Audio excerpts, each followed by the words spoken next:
We're now joined by second-year Bethune-Cookman University head coach Ryan Ritter. The Wildcats were picked to win the MEAC this season after posting a 12-4 league mark and 18-11 overall record in his first year last year. Good morning, Coach. How you doing? Good morning, Ryan. How are you? I'm good, Coach. Well, this time last year, Coach, you were the unknown. Now you're the known. Expectations are high on the campus, and now, in so many words, you're the hunted now. So just talk about now dealing with the high expectations your team will enter the season with. Well, I think obviously we're very humbled to be preseason pick first, but at the same time, I think internally, our expectation, along with many teams in the league, is to win a regular season conference championship. And so I think last year the internal expectation was very similar, but now we've been fortunate to have some success, and the expectation from outsiders is that we'll be towards the top of the league. So I don't think much has changed in terms of the way we go about our day-to-day work. I'm thankful that some people are taking notice that, we put in a lot of hard work, and hopefully we're able to put a quality product out on the floor this year. And speaking of quality product, just talk about some of your returning players. Obviously, Chantrez Davis headlines the roster as you have to replace Brandon Tabb, and that's a lot of production, but you have several guys who are capable of standing in his shoes. So just talk about some of the guys on the roster who will be able to step up as the season starts. Yeah, well, you said it. Replacing Brandon Tabb is going to be a feat of its own. Player of the year, averaged close to 20 points a game. So we've got a big hole to plug, but we do return 4 starters.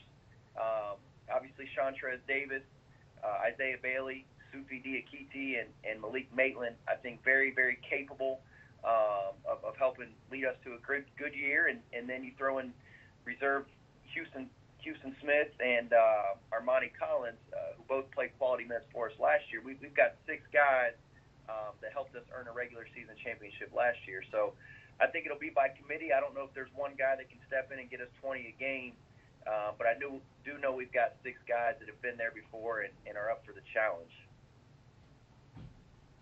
And speaking of challenge, just talk about what are some of the things you learned as your first season at Bethune-Cookman, and what will you plan on doing to make adjustments, especially considering you made a big jump from the junior college ranks to the Division I ranks. And so what would you like to do different in year 2? Well, I think that, one of the biggest challenges is just understanding how the league works and getting a chance to go to different facilities and different arenas and understand that, different coaches in different leagues have different styles. So for us, really, the biggest thing going forward is we feel we've got great continuity coming back into year 2. We didn't lose any of our staff members. We bring back 6 of our top 7 or 8 guys. So continuity is the word for us. And just really excited to see, can these guys take a big leap from year 1 to 2? And I really think we can. I think we've got the right guys. I think they're leading by example. I think they're hungry for a championship. Obviously everyone loves preseason accolades, but at the end of the day, I think I know that their focus is on the bigger picture, and that's finding a way to get a regular season championship as well as a tournament championship. And before we open up questions for the media, just talk about your schedule. As you have FAU and Stetson and Jacksonville in your home gym, so just talk about having some quality non-conference games at home. Yeah, we worked really hard on our schedule. That's something that we spend a lot of time on. We've got a lot of great Division I programs in the state of Florida. So we worked hard to try to get some home-and-home series with those guys, and we're able to get FAU, Stetson, Jacksonville all returning home games this year, so those will be great challenges. Along with a very challenging and demanding road non-conference schedule, which includes Marquette, DePaul, Miami, St. Mary's out in California. So we'll be all over again, but I think it will continue to help build character and find out where we are headed into an extremely tough MEAC conference season. Thank you, Coach. We'll now open up the call for questions from the media. Thank you. Ladies and gentlemen, if you would like to register a question, please press the 1 followed by the 4 on your telephone. You will hear a 3-tone prompt to acknowledge your request. If your question has been answered and you would like to withdraw your registration, please press the 1 followed by the 3. If you're using a speakerphone, please lift your handset before entering your request. Again, to register for a question, press the 1-4 on your telephone. One moment for the first question.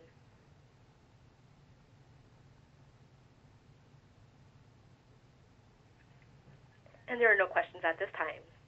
Oh, actually, I do have one question that just came in. Just one moment, please. And it comes from the line of John Tito from hoopshd.com. Please proceed with your question.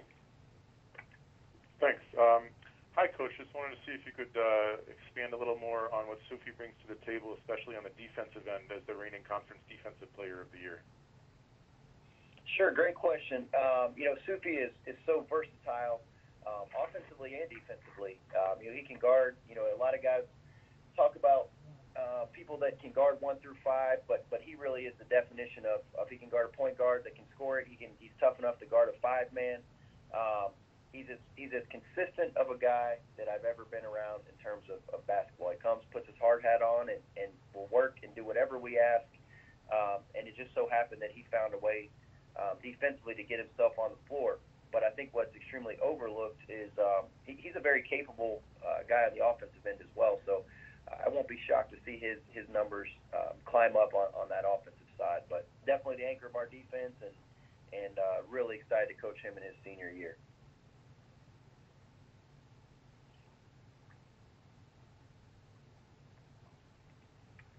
And there are no other questions.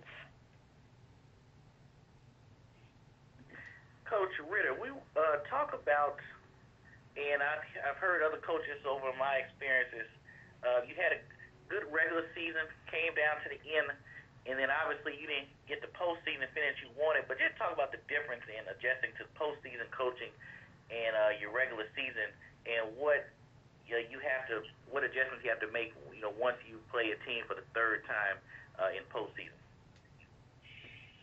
Yeah, that's a great question. I think that the preparation becomes the turnaround time is so quick in the postseason. We didn't know we were playing Morgan until the night before, because they had won a play-in game. So you're preparing for two different teams, and then as they were able to win, you're kind of focusing on them. So that the turnaround time and the preparation is a little shorter than during the regular season.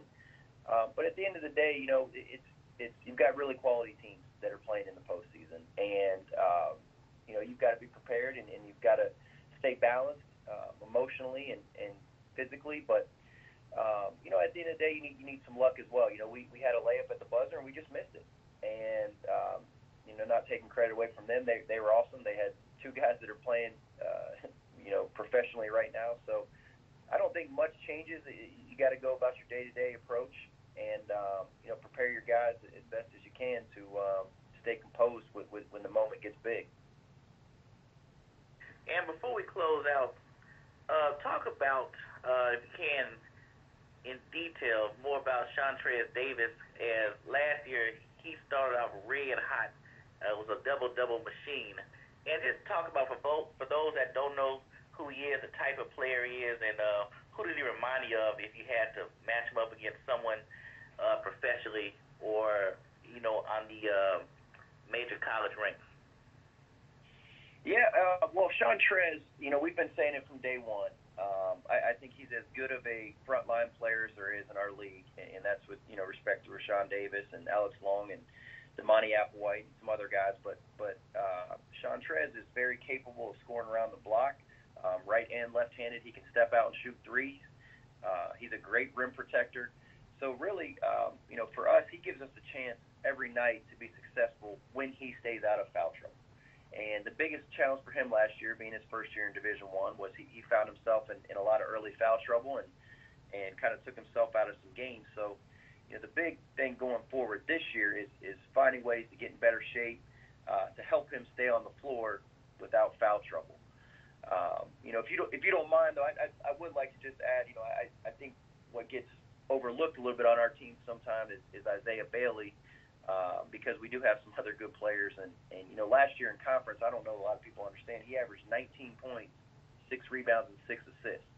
And so when you throw Sufi, Isaiah, and Sean Trez in the mix, I think we've got a very capable 3-4-5 that is unique and different, but tough, versatile. So, I don't know that Trez or Zay necessarily remind me of someone, professionally or at the high major level, but I think in their own right, those guys are key to our success this year. Well, thank you, Coach, and good luck this upcoming season it's only in 2 weeks or even 1 week. So time has gone fast, and we look forward to watching you open up at DePaul on November 7th. Thank you very much, Ryan. I appreciate it. You too, Coach. Have a good season, and we'll definitely talk to you as time goes on. Bethune-Cookman University was picked to finish first in this year's poll, as we were joined by second-year head coach Ryan Ritter. We're now joined by Coppin State University head coach Juan Dixon. The Eagles returned 3 starters from last year's squad as Coach Dixon starts his second season in Baltimore. Good morning, Coach. How you doing?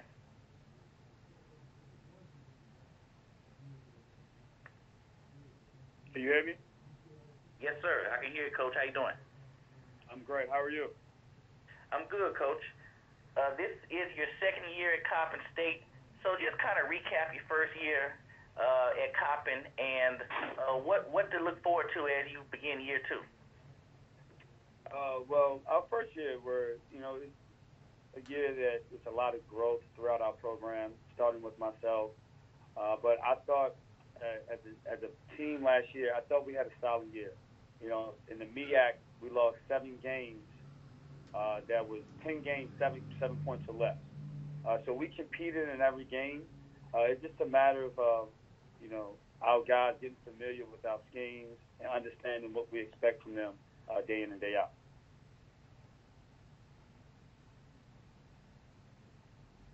And you have some good building blocks in Lamar Morgan and DeJuan Clayton. So talk about their progress heading into the upcoming season. Well, we're extremely excited to get DeJuan Clayton back, who missed, the entire year last year because of a shoulder injury. DeJuan is a dynamic point guard that can play at all 3 levels. He's a great passer.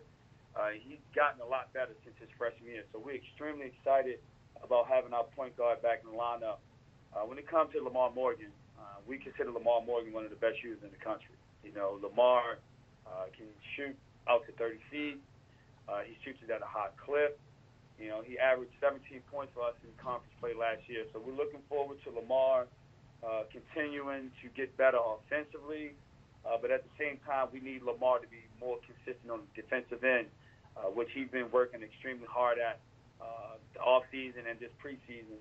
We're looking forward to those guys having a huge year from us, not just in conference, but non-conference games as well. And one stat that probably was overlooked that you were pretty good in last year, you were 4th in the conference in scoring defense as teams only averaged 74 points a game. But then also you were 2nd in free throw percentage, so your teams came through on the line. Just talk about those stats, which sometimes people don't glorify, but that's the difference between a win and a loss. Most definitely. When it comes to what we do on the defensive end, as the leader of the program, I make sure we hang our hat over that. It's going to be nights where offensively you don't get it going, but you can give yourself a chance if you defend at a high level for 40 minutes. And as a staff, we really stress our defensive schemes and making sure that our guys have an understanding. And if you don't quite understand, then it's going to be hard for you to get an opportunity to play consistent minutes. So our guys have really been guarding, and we have 5 freshmen that's trying to learn the scheme. But we're excited and looking forward to having another big year defensively. When it comes to free throws, that's something we work on day in, day out. During practice, we shoot free throws. After practice, we require everyone to shoot a certain number of free throws every day. So those 2 components can be a difference between a win and a loss. Thank you, Coach. We'll now open up the call for questions from the media. Thank you. Ladies and gentlemen, if you would like to register for a question, please press the 1 followed by the 4 on your telephone. And our first question comes from the line of Donald Ware from Box to Row. Please proceed with your question. Good morning, Coach Dixon. How are you, sir? I'm good, man. How are you? Doing good. What did it mean to you to, sort of be back in your hometown, coaching Division I basketball last year and at a school that you obviously were familiar with growing up?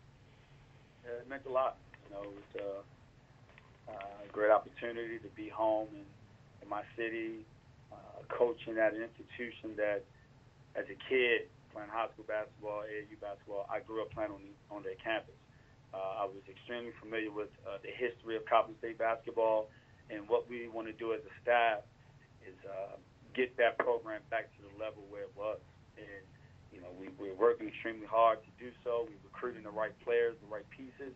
It's just a matter of us putting it all together. So it's a blessing to be at Coppin State. I appreciate them giving me this opportunity, and we're going to take advantage of it. Did Coppin recruit you coming out of high school?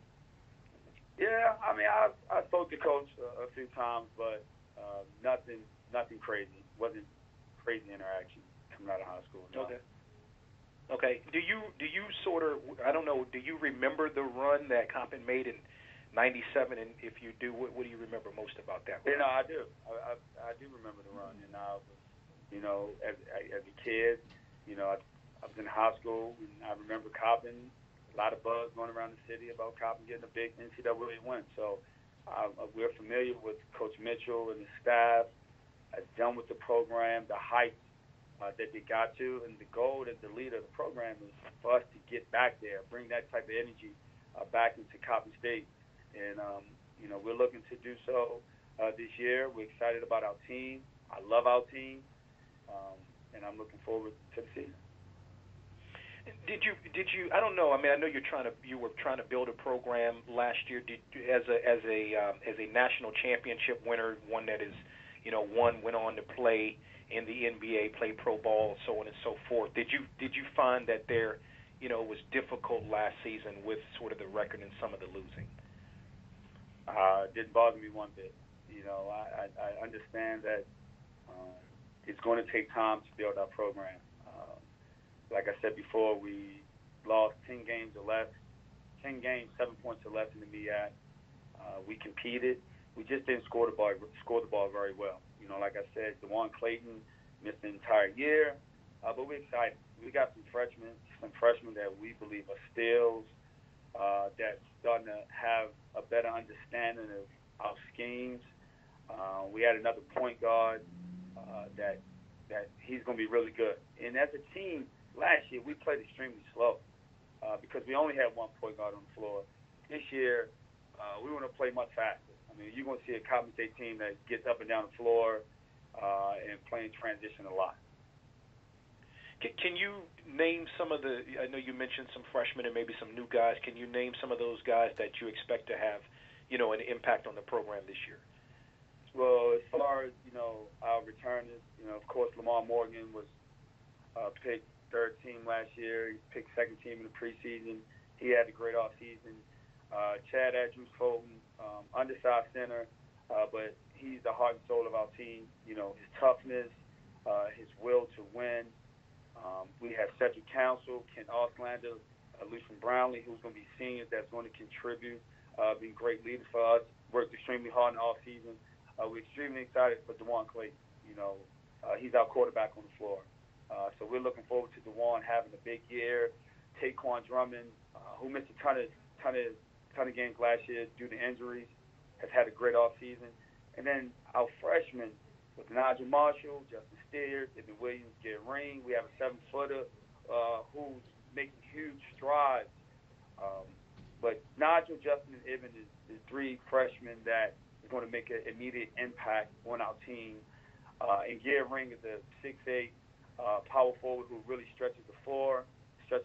And, we're just looking forward. As a staff, we love our team. We love how much they love each other, which is extremely important. And we're excited about our year. And then lastly, maybe some of those that are outside of basketball, do you have a lot of people come up to you and say, hey, you're that guy from the Real Housewives of Potomac, and how do you sort of enjoy doing that program? Doing Housewives, that's Robin's deal. I support Robin. I don't get any recognition for being on a TV show. I focus on, my family, of course, and I support Robin. And no, when it comes to people approaching me about being on the show and coaching Coppin, there's no similarity. They don't mention it at all. They don't mention it. Okay, good enough. Appreciate it, Coach. Thanks. All right, man. Thank you. And our next question comes from John Teal from HoopsHD.com. Please proceed with your question. I don't know if I have any left after the 10 questions from the previous caller, but I'll try to do 2 about the schedule, if that's okay. All right. As a former All-American yourself at Maryland, how do you prepare to face a preseason All-American like Ethan Happ in 12 days in Madison? And you're playing Virginia in a week and a half after that. Are you going to ask Coach Skeeters for any advice about what it takes to upset the Cavaliers? Yeah, that's funny. So when it comes to Wisconsin, trust me and my associate head coach, we're extremely familiar with Ethan Happ. When we worked at Maryland under Coach Terrigen, he's a heck of a player. I mean, he gets his teammates involved. He can score from different angles. So we are familiar with Wisconsin and what they want to do. We are familiar with Ethan Happ, and we will have a game plan for him. And it's going to be a tough task for our guys, but I think they're going to embrace the moment. We're excited about our first game of the season, and we're just going to go out there and compete. I just want our guys to relax and have fun, and whatever happens, happens. And when it comes to UVA, I might reach out to Coach Skeeters to ask for some advice. But UVA is a heck of a defensive team. They're well coached offensively. They run a continuity offense as of last year. I don't know what they're doing this year so far. But it's just a matter of us trying to, stay in the game as much as possible. UVA don't play up-tempo. They play a slower pace. So if we can make shots and go out there and compete, we'll give ourselves a chance to win that game as well.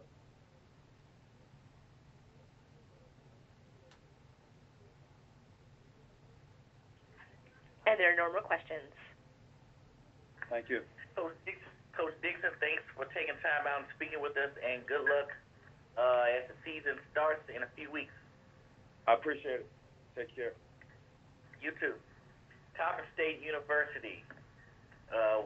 We were just joined by head coach Juan Dixon. The Eagles open up the season on Tuesday, November 6th at the University of Wisconsin. We will now travel north to Dover, Delaware for our third call as we're joined by first-year head coach Eric Skeeters of Delaware State. Even though this is his first year at Del State, Coach Skeeters isn't a stranger to the MEAC, and he's a graduate of Coppin State. Good morning, Coach. How you doing? Good morning. How are you? I'm doing great. I'm good, Coach. Coach, you haven't had much of an orientation period. You got to Dover. You was announced on July 25th. And so you've been hitting the ground running. So just talk about, you've only been there 3 months and the season's about to kick off. So just talk about your transition from that time. It's been fun. It's been a whirlwind, obviously, in the middle of recruiting period. So I got out a couple days to try to piece together, a roster. And it's been fun since I stepped foot on campus, being here at Delaware State. Dr. Michu and Dr. Gines, our president and athletic director, have been outstanding in their leadership in helping me get, one, just acclimated here in Dover, and then two, hit the ground running. And speaking of hitting the ground running, before we focus in on this year's edition, just talk about, for those that don't know, the history of you and where were you at a few months ago in March Madness? I was fortunate enough to work for Ryan Odom the past 2 seasons at UMBC, and Ryan and I were assistants together back in 2003 and 4 at Virginia Tech. and I was an assistant under him at UMBC. And we were fortunate, very fortunate, in the opportunity to, one, make the NCAA tournament by winning the America East Championship game at Vermont. That conference tournament championship is very unique, where the higher seed gets a home game. And UMBC had lost 23 games in a row to Vermont. So winning that championship game and then obviously going on to the NCAA tournament, being the 16th seed that beat a 1 seed, no one gave us a chance, but the guys in that locker room, they believed all year long and probably for the past 2 seasons since we stepped foot on campus that anything is possible. They bought in from day one, and obviously March Madness, it showed the world that anything can happen. We were one of 135 teams to play a 16-1 game. There were a lot of close games, and the guys believed that they could do it, and once the second half kicked off, well, let's just say they saw a big basket and things fell our way. And the rest, as they say, is history. And as we progress into this season, just talk about some of the pieces for this year's Delaware State Hornets. I'm excited about this year because we're laying a foundation. We're laying a foundation. It's a foundation season for me as a first-year head coach after spending a long time in that assistant seat. And the guys have bought in, from the returning guys to the incoming, even though it was late in the process of these guys deciding to come join me at Delaware State. It's been a lot of excitement for these guys because obviously it's a new staff, so new leadership, so new expectations and new ways of doing things. And I can say it's been challenging, but it's been a lot of fun. It's been a lot of fun. Thank you, Coach. We'll now open up the call for questions from the media. Thank you, ladies and gentlemen. To register for a question, please press the 1 followed by the 4 on your telephone. One moment for the next question.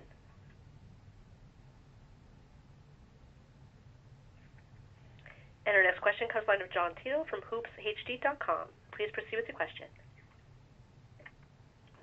Hi, Coach. 2 questions, one on injuries and one on starting fresh.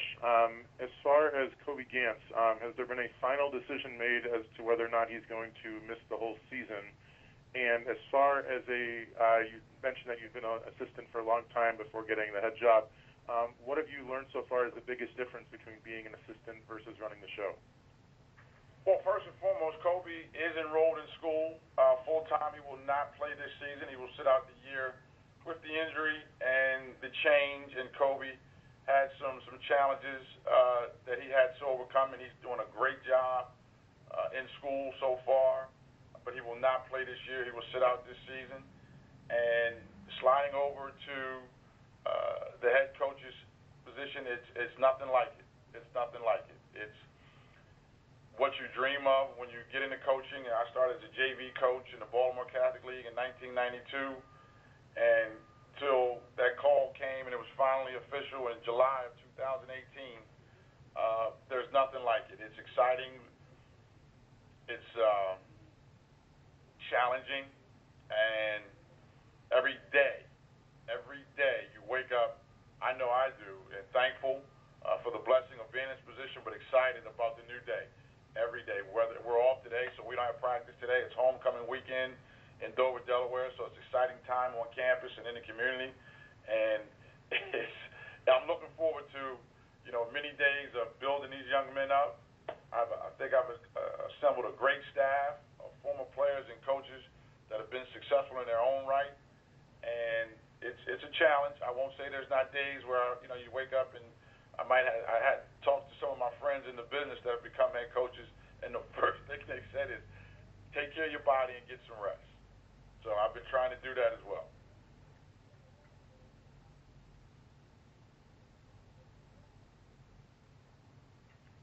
There are no other questions. Coach, talk about your schedule. Obviously, you start off at East Carolina, and then you make a trek few days later all the way to Phoenix, Arizona. So just talk about your schedule especially on a non-conference end this year? It's an exciting non-conference schedule. As you say, we start November 6th in Greenville, North Carolina, which will be a home game for one of my seniors, so I'm really happy for Salik Edwards. He gets to play in front of his family at home. And then we travel to a lot of places on the map that in all my years of coaching I've never been to before, so I'm excited about each and every place that we're going, from Grand Canyon to Loyola to Longwood to on down to Washington State, St. Bonnie's, and Weber State, Ball States. I mean, we have I don't want to leave anybody off that we travel to, but we have an exciting non-conference schedule. And before I close out, can you just talk about recruiting players to Dover? As you're in a unique environment, you're right across the street from a mall, some other activities that a lot of colleges just are not close to. So talk about once you get folks on campus, what is their reaction once they get to Dover for the first time? That's a great question. The Delaware State University, I guess I can describe it as a pearl inside of an oyster, because you see that oyster in the bottom of the ocean and you get it and you have to clean it off and open it up. And when you open this place up, you'll find there's a precious gem inside of it.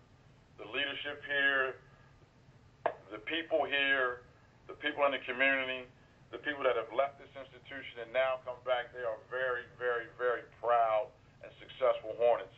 And the Hornet Nation is unbelievable. Dover Downs Raceway is right across the street. It's like having a giant stadium on campus, because you can stand right in the middle of campus and see the top of the bleachers in Dover Downs, and you can hear the cars as they go around the track. And the town of Dover has embraced this university and institution unlike any other I've ever been to. The spirit here for the athletic programs, for all the teams, it's definitely a sleeping giant. I'm so fortunate just to be here, because it's always been a tough place to play. Even when I was coaching in the league a long time ago, it was a tough place to play. And they've had a great success under Coach Jackson back in the early 2000s, and we're trying to get back to that pinnacle level. But Delaware State, I use the comparison of a pearl inside of an oyster. This is a precious gem here, and I look forward to the days and years to come. Well, we look forward also to you cleaning off that pearl and the oyster. So thanks, Coach, for speaking with us this morning, and good luck as your season starts in 2 weeks. Thank you. Appreciate it. Thank you. We were joined by first-year Delaware State University head coach Eric Skeeters. We'll now move down south to Tallahassee, Florida, as second-year Florida A&M head coach Robert McCullum joins us. Coach, good morning, and how you doing? Good morning. I'm doing well. Coach, we're going to get right to it. This is your second year at Florida A&M. Obviously, last year was a learning experience in terms of just getting to know the conference and also just from your head coaching perspective. So talk about what have you learned from year one and what to expect from the Rattlers as you begin year two. Well, as you stated, the 17-18 season was a learning experience from the standpoint of getting to know styles of play, just kind of what to expect from one place to the next. And I benefited greatly from having several longtime friends in the league that I've known for quite some time. And so my familiarity with the MEAC, although I had not coached in the MEAC, I really didn't consider myself a stranger to the league. And again, just the relationships and friendships that I had from guys that had coached in the league for quite some time, whether it was Todd, Bozeman, Horace, Broadnax, people like that.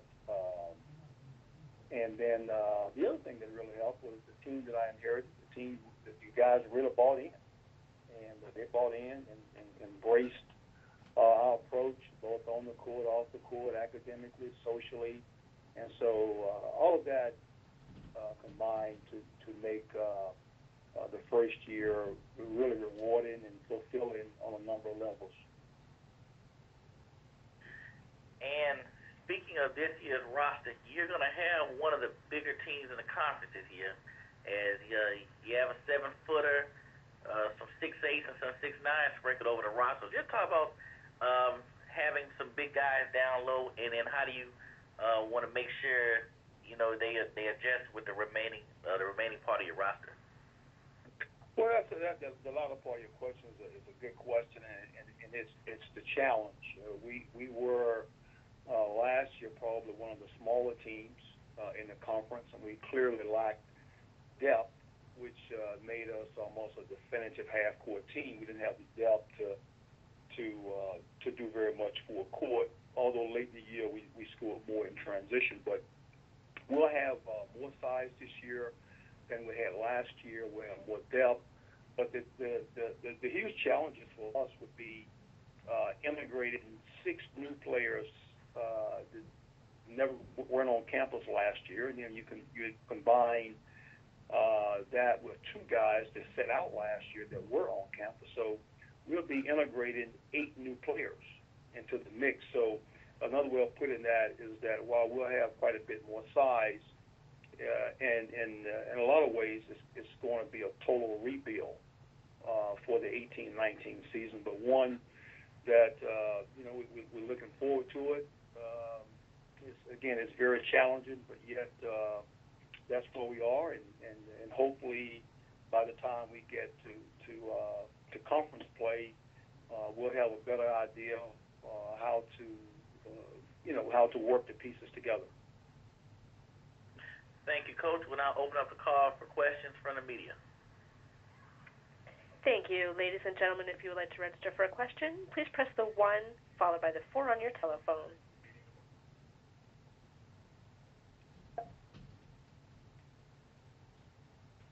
And our next question comes by John Teal from hoopshd.com. Please proceed with your question. Thank you. Hey, Coach. As somebody who gained a lot of experience working under Dana with an Elite 8 in 2016 and a Final Four appearance in 2017, what is it going to be like to face him this season? And how, I know we talked about how you guys have a big team this year. How on earth do you face a guy with a 7'8" wingspan like Bull Bull? Well, thanks for reminding me. Yeah, in and of itself, that would be a huge challenge. It's Dana and I had a very rewarding, fulfilling 3 years together out in Eugene. Of course, our paths had crossed quite some time ago. When Dana got his first head coaching job back in 1989 at Marshall, I actually replaced him at Kansas State with Lon Kruger at that time. So our relationship goes back that far, back to 1989. But that trip out to Eugene would be quite a challenge, but we have so many more challenges before that. So right now, I can't even give any thought to going to Eugene. We're coming off a couple of weeks ago where we couldn't practice for 3 days because we had nowhere to practice because of the hurricane and the aftermath and all of that. So we're just trying to get back to some normalcy. So the trip to Eugene and Utah and Memphis and where else we going, DePaul and Georgia Tech, those will all be quite challenging in and of themselves. But yet right now, our focus would be on preparing for Jacksonville on November 6th. And I know it's sort of coach speak, but we try and take them, as they come, and hopefully the preparation and the experience we gain from these games will enable us to better represent ourselves once we do face the Utahs and the Oregons, Memphis of the world.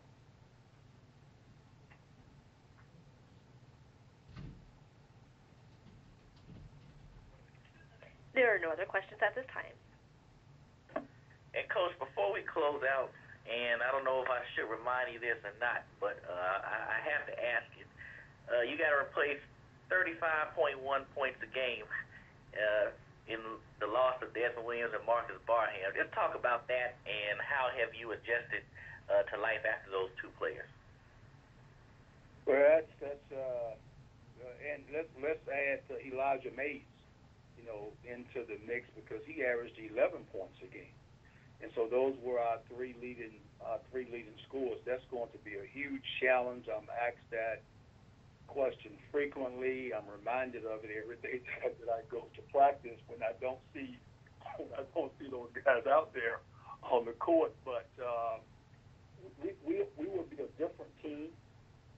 We'll be a bigger team, so we won't have. There's no one on our team that will average 18 points a game that we got from Des Williams, or the 15, 16, 17 we got from Marcus. But yet we have far more guys that's capable of giving us from 7 to 15 points a game. We're deeper, we'll be bigger, but aside from the amount of size or depth that you might have, if you don't have good guard play, it doesn't matter who you are, what name's on the front of your jersey, you're not going to be very good.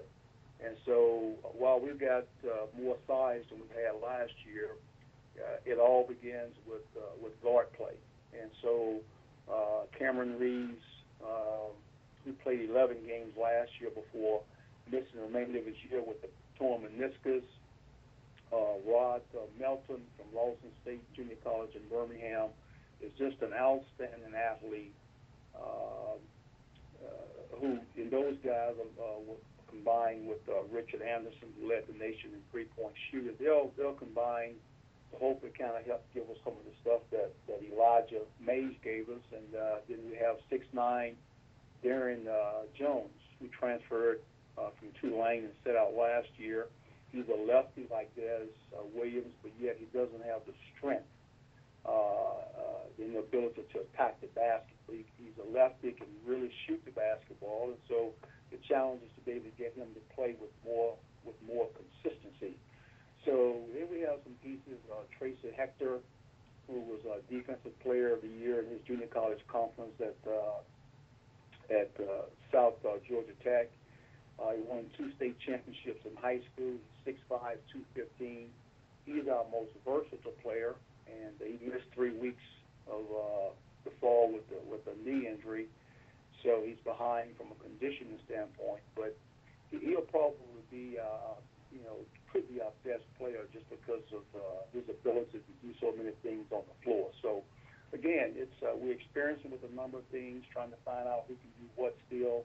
But yet we have a lot more pieces to work with, and we won't have any 2 guys that can give us what Marcus and Des gave us. But yet we do expect Justin Ravenel, who was second on the team in three-pointers made. He made about 40% of his threes. He's back for a senior season, and he's one that we think we can count on. He'll give us a scoring punch from a young three-point arc.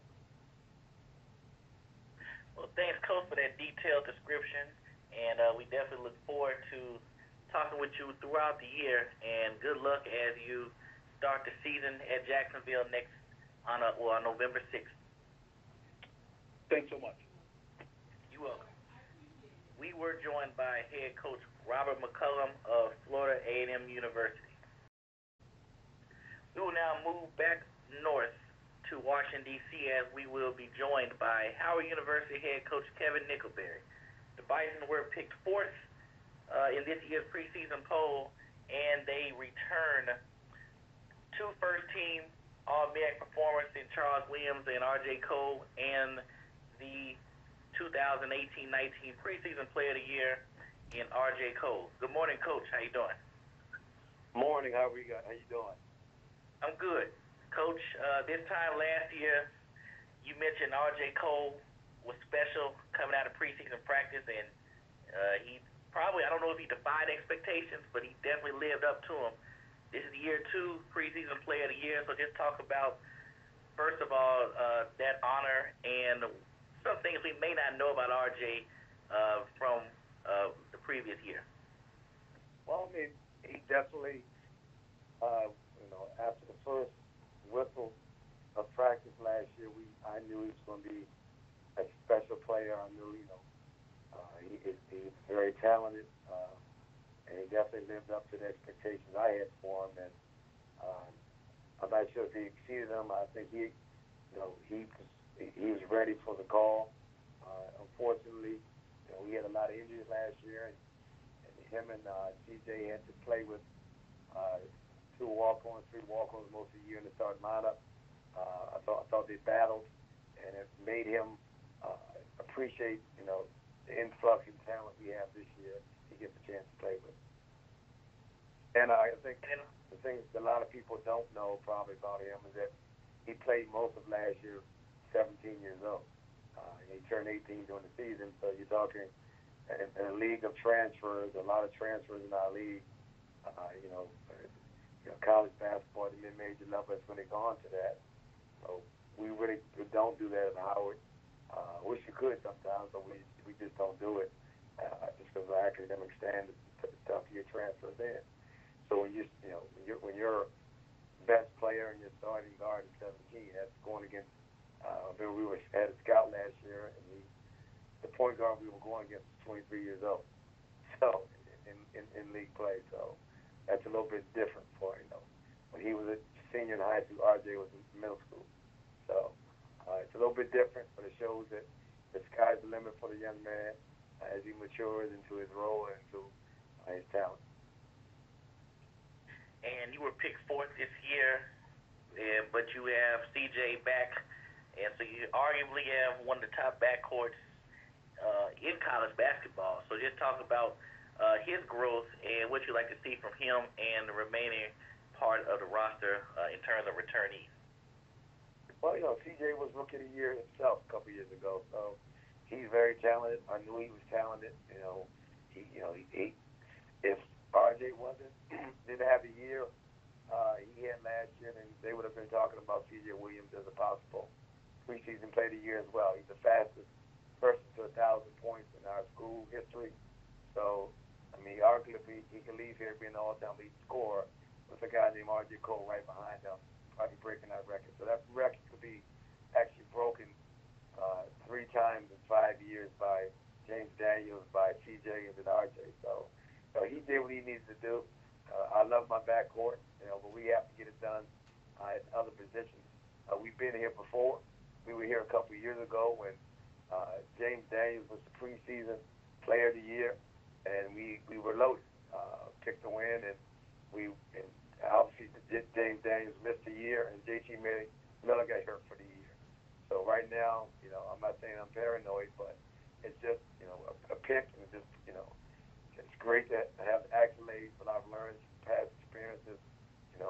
We have to wait to play the games, and we got to wait and see how these guys go in their sophomore and junior year. But again, I think we're definitely a championship level team.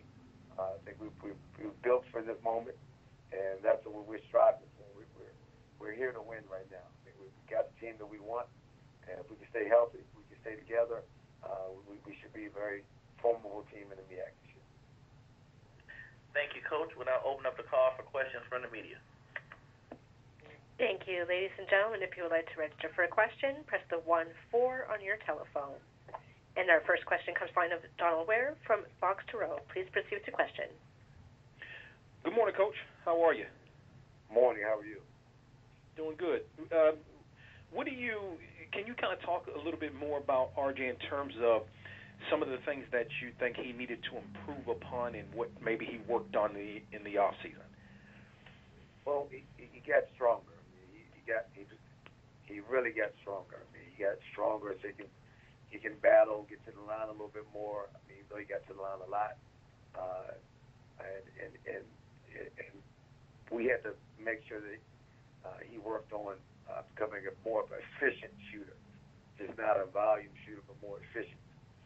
Obviously he had those games where he took over and he had 30 and 40 a lot, but sometimes I think his talent, he can still do that on less shots, and with the talent he has around him now, he can play more like he did at St. Anthony's and get guys involved and be dynamic.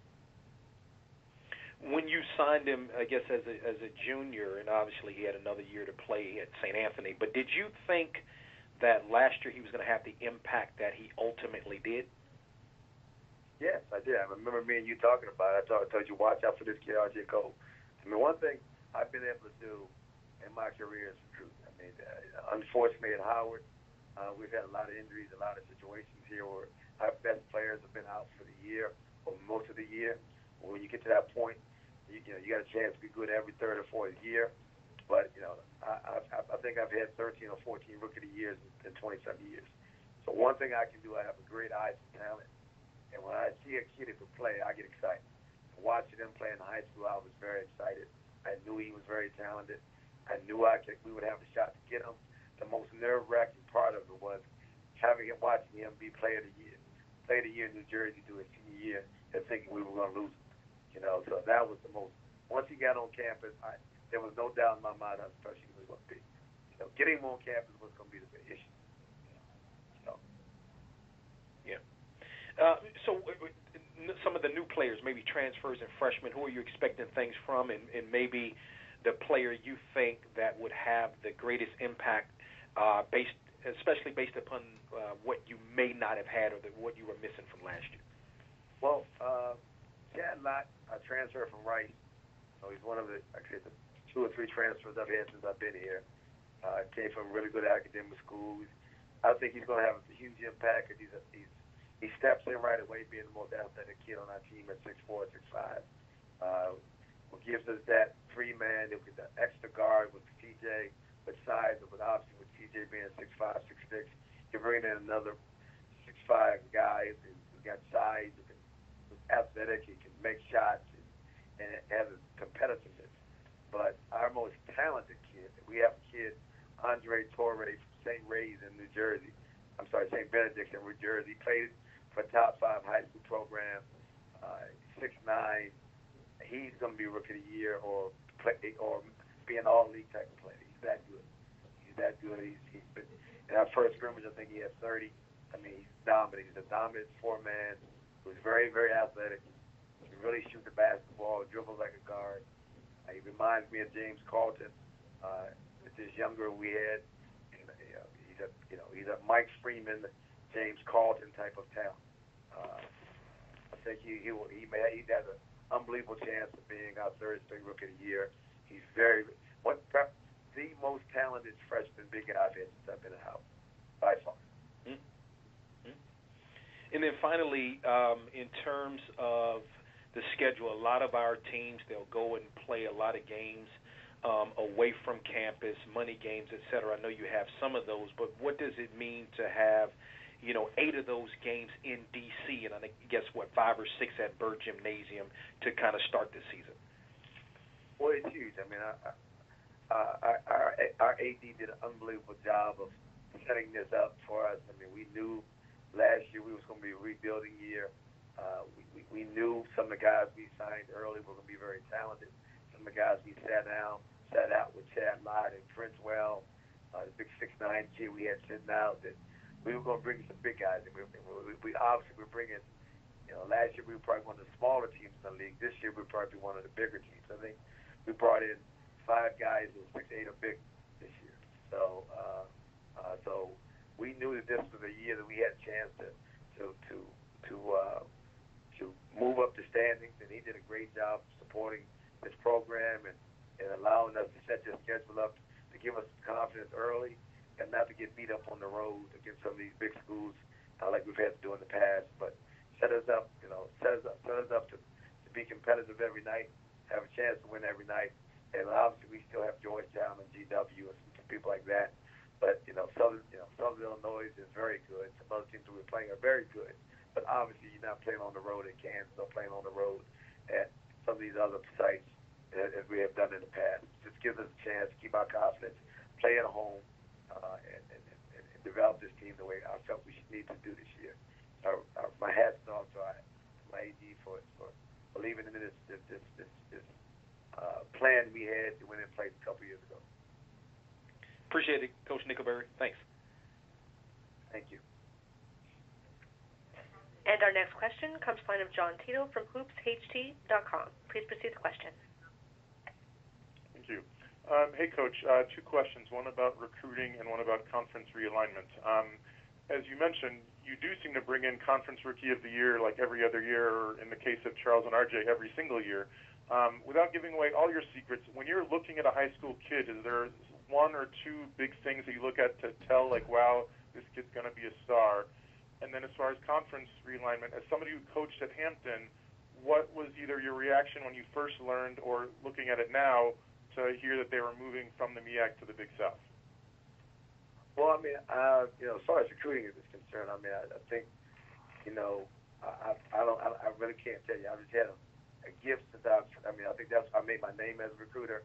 I've always been able to recruit these type of players, and once I watch them play, I don't need to watch them play once. I work for a guy who just says, if you can't get me excited in the first couple of minutes, then I'm walking out the gym. So that's how my philosophy has always been.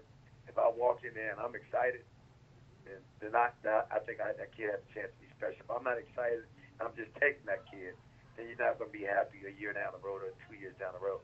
So I like to recruit kids that make me excited, who I think can make our crowd excited, can make fans excited. That's my key. I mean, I let my emotions speak for themselves when I'm out there on the road, and I like to get kids who make me excited, and I let my emotions do the talking for me. If I'm going back talking to my assistants or my ADs, and this kid is going to be great, if they already know me by now, they know that kid's got a chance to be good.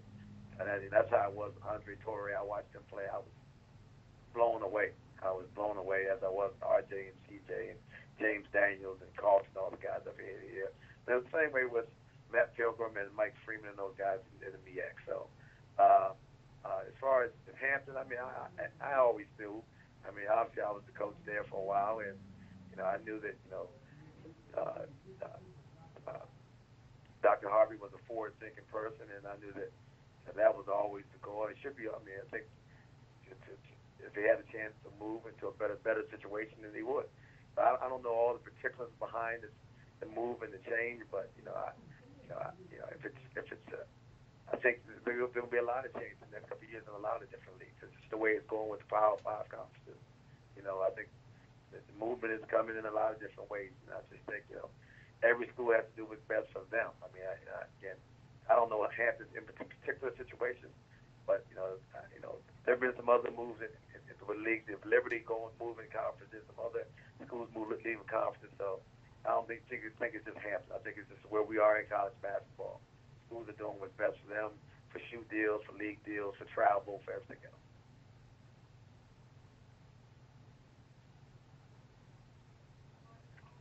There are no other questions at this time. Thank you so much. Coach Nickelberry, thanks for joining us, and good luck on the upcoming season, and we'll talk down the road. Thank you. You're welcome. Howard University kicks off its season at home on Wednesday, November 7th against Washington at Venice, as we were joined by head coach Kevin Nickelberry as the Bison were picked fourth and returned the preseason player of the year in RJ Cole. We're now joined by Maryland Eastern Shore head coach Clifford Reed. The Hawks were picked to finish 11th in this year's poll, as Coach Reed is no stranger to the MEAC, as he's a former head coach in this conference, and he spent the past years as an assistant at Eastern Shore. Coach, good morning, and how you doing? Good morning. I'm doing fine. How are you? I'm good, Coach. Just talk about you're back in the big seat now. Just talk about your experience back in the big chair and what to expect from this year's version of the Hawks. Well, thank you. First of all, and I'd like to also thank my administration for giving me this opportunity. We have a new president, Dr. Anderson, and then Mr. Davidson, Keith Davidson, gave me this opportunity. The most important thing is just I am very familiar with the league and familiar with a lot of the coaches. I've coached against some of them, not as many as in the past. But I coached against Coach McCullum when he was at University of South Florida, and LeVelle Moton has been in the league for a while. And then I also, as an assistant coach against all these guys pretty much in the league. Nickelberry was at Hampton, so I coached against him at Hampton and Howard. So I'm definitely familiar with the league, and moving over, 24 inches or whatever it could be is definitely very different. There's a lot of pressure on your shoulders. The decisions you make impact many lives and all the players and the coaches and everybody on your staff. So, the experience that I've had in the past should help me in the future. And speaking of last year, looking at your schedule, even though the record may not indicate it, you was in a lot of games, a lot of 2-point losses, and, games less than 5 points. So obviously the difference between winning and losing is fine. So just talk about how to get over the hump this year. And you also returned some players who weren't with you last year that we are familiar with from their play in the past. Yes, we had young players last year, and we had injuries, obviously. And some of those guys have gathered experience, and the ones who didn't leave, they've got a lot of experience. They play a lot, so we'll have that. Then we are adding some veteran guys who were injured, who've had experience in this league and playing against non-conference competition as well. So we have, and we recruited, brought in 6 new guys. So we have and they're all experienced guys. So we have a plethora of experience, and we just expect to come in, and what we need to do is play harder. Play smarter. We're not as young, so therefore that helps because the past 10 champions in this league, conference and non-conference, have had experience. You don't win without experience. You don't win without good guard play, pretty much at any level in Division I basketball. So we have experience at the guard spot. We have experience in the front court. We've gotten some guys back, and Isaac Taylor and Ryan and Dino, who were injured, who have a lot of experience and gives us a little size, gives us a little shooting, some things that we missed last year. So we definitely should be improved, and hopefully we don't drop those close games that we've learned from those things. But the big thing would be, since we have so many new guys, we need to gel for one. And then I tried to change, do some things a little different based on my personality. Hopefully we'll look a little different. Based on me, just hopefully we play hard. We're tougher. We're in really great shape, So I think those are the things you'll see from us. And before we move to the question part, Eastern Shore has probably been one of your bigger, more physical teams over the past few years. Would that be the case this year, or it would be more guard-oriented? What's your philosophy on that? This year, I don't think that. I think this may be one of the smaller teams that I've been a part of, and this will be my 5th year here. I think it's one of the smaller teams, if not the smallest team. But due to we've had some injuries and things of that nature, but we do have a couple 3, 4 big guys, a couple 6'8" guys, and a couple 6'7" guys. But and we don't have a lot of girth. We only have one guy about 2'6", 2 guys about 250, 255. So I don't think we're as big as we've been in the past, and definitely not as dominant as we've been in the past. So we've had a couple guys that have been first-team All-League, post players, second-team All-League, first-team All-League, post players. And so up front, we're not as experienced as we've been, or as dominant, or quite as maybe as good as we've been. That's yet to be judged based on how these guys perform this year. Well, thank you, Coach. I'll open up the call for questions from the media. Thank you. Ladies and gentlemen, if you would like to register for a question, press the 1-4 on your telephone.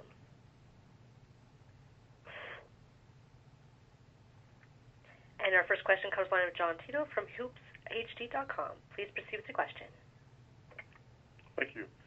Good morning, Coach. 2 questions. One medical and one about returning to old stomping grounds. As far as Ryan and Dino, he came in with a bang, winning Conference Rookie of the Year in 2015, and then a couple of good years before missing all of last year. Just wanted to see if you could give us a health update on him. And then as far as the schedule, I know that you have 20 other games to worry about before you head to Daytona on January 21st. But as somebody who played at Bethune, was an assistant at Bethune, was a head coach at Bethune, And how the Sun play for you at Bethune? Is it just another game on the schedule? And if not, what sort of emotions are you expecting on January 21st? Okay, good morning. And for the first question, Ryan and Dino has looked great. He's really committed. He had an opportunity to transfer. Said this is where he wanted to be and finish his career. He graduated. He's lost about 20 pounds. So he's truly been self-motivated and working hard. And he's shooting the ball as well as he's ever shot it. So that's a plus for us. And then for Bethune-Cookman, I would be disingenuous to say it's just a game because I still have family there. I still have a home in Daytona. I still have people that are close to me, near and dear to me on that campus. I'm a graduate. I walked the grounds for a couple of years as a player, and I've spent, I think, 14 years there as assistant head coach. So it's not just a game. I'm going to be honest with you, but at the end of the day, it only counts as one game. But and I know that I think that they were picked first, and they should have been. Ryan has done a great job. I worked with Ryan's mother, taught school with her, and I worked camp for his father. So I know them extremely well. I know Ryan very well, and he's done a super job in just his first year. So it's not just a game because of my ties and things of that nature. But at the end of the day, it's a conference game, and it'll probably be very important conference game, and it's a road game.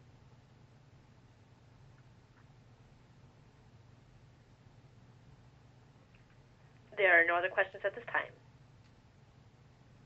Well, Coach Reed, before we close out, anything you would like to add that we didn't cover or you were asked? No, that's fine. Okay. Well, Coach, thanks again for joining us this morning, and good luck as you start the season at Eastern Shore, and we'll definitely talk with you as the season goes on. Thank you. You're welcome. University of Maryland Eastern Shore kicks off its season on November 6th as they will head to Washington, D.C. to face off against Georgetown. And we were joined by first-year head coach Clifford Reed. We'll now move on to Baltimore, Maryland, as we're joined by Morgan State University head coach Todd Bozeman. The Bears were picked sixth in this year's poll, as Coach Bozeman is a veteran of the conference, and he will have to replace two guys who are playing professional basketball now, and we are looking forward to the Bears kicking off their season in November. Good morning, Coach. How you doing? I'm good. How are you? Good morning. I'm good, Coach. We can get right to it, and I know you've probably been asked this question a billion times. How's life after Carr and Kinley at Morgan State? You know, it's a matter of perspective. You know, when you as a coach, your goal is to get guys prepared for life and help them reach their dreams and goals. And we've done that. They both graduated, and they both, as they would say now, living their best life. So it's all about improving and growing. And so now we're on to the next group of guys. And these seniors, I think I was having a discussion the other day, since 2010, I think I've graduated every senior but one. So that's what this process is about. So now we're on to the next group. And we've had some guys come through here through the years, and it's always the next guy up. So it creates an opportunity for somebody else. And speaking of the next guy up, because 2 years ago, the average person didn't know about Kinley and Carr, and they, did what you said. So who this year from roster has potential to be the next great player coming out of Morgan State? You know, I don't know if I would say the next great player. I just would say that it's an opportunity for a couple of guys, but we're probably more of a equal opportunity employer this year. So I think that we'll have a better balance throughout the roster, and the guys have been working extremely hard, but obviously, returning guys, Martez Cameron and Antonio Gillespie and Dave Syfax and Pace, those guys, Stanley Davis, those guys have already been in the mix, so it's just a matter of them using the experience to their advantage. But we've had some young guys and some new guys that are doing extremely well. We got a freshman from a local kid from Maryland, Sherwin Devonish, is having an extremely good preseason camp, and along with Malik Miller and Isaiah Burke, those three guys are doing extremely well for us. So it'll be interesting, and we're looking forward to it. We're excited, and just ready to get going. And speaking of get going, you have some exciting home games this year. The Naval Academy comes to Baltimore. You have Mount St. Mary's and Binghamton. Just talk about those opponents on non-conference and just have an opportunity to play them on your home floor. Well, it's always great to get home games, and when we've been fortunate enough in the scheduling that we've been able to get some home-and-home games, and as you said, Navy always draws because it's the Naval Academy. But Mount St. Mary's it's been a perennial tournament team in their league or at the top of their league. Binghamton had a successful year in their conference last year. So it's good to get those games at home. We actually had Towson coming in here to play a home game, but we since had moved that game to the Baltimore Arena to play at a doubleheader with University of Maryland and Illinois Chicago. So our non-conference schedule, I think, is balanced as it's been. Obviously, teams like Villanova and Virginia ranked in the top of the country. But we think we have a balanced schedule to give us a chance to prime ourselves for March, because it's really all about March. Well, thank you, Coach. We'll now open up the call for questions from the media. Thank you. Ladies and gentlemen, if you would like to register for a question, press the 1-4 on your telephone.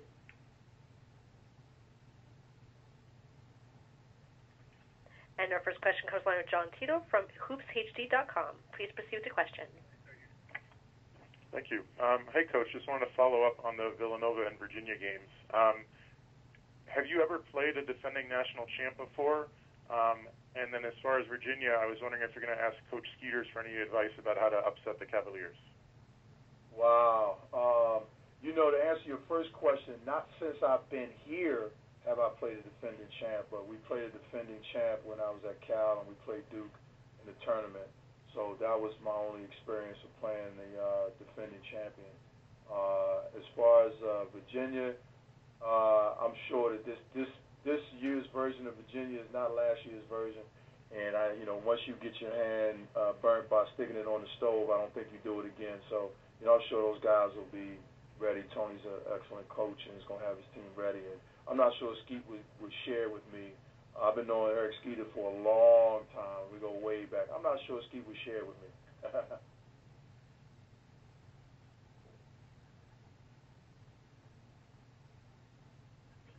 There are no other questions at this time. Coach, could you talk about last few years in postseason play? You've gotten close to the championship game, and could you talk about the mindset of the players, what they have to do different from the regular season and postseason in order to get to the championship round? Well, it's a matter of, it's almost like as you're going through the season, you really are trying to get better and understanding, the nicks and scratches that you take during the year are to toughen up your skin so that when you get to the tournament, you're ready and prepared for that one and done. So it's just the mindset of getting yourself ready to compete and using all the experiences that you've gained during the year and now applying them, and just focusing yourself on that it's one and done, and you're living a dream, and It's all about putting everything into that one moment and living in that moment. So it's just a matter. I think that's why a lot of times you win with mature teams, because they learn to understand that, and that's how they approach it.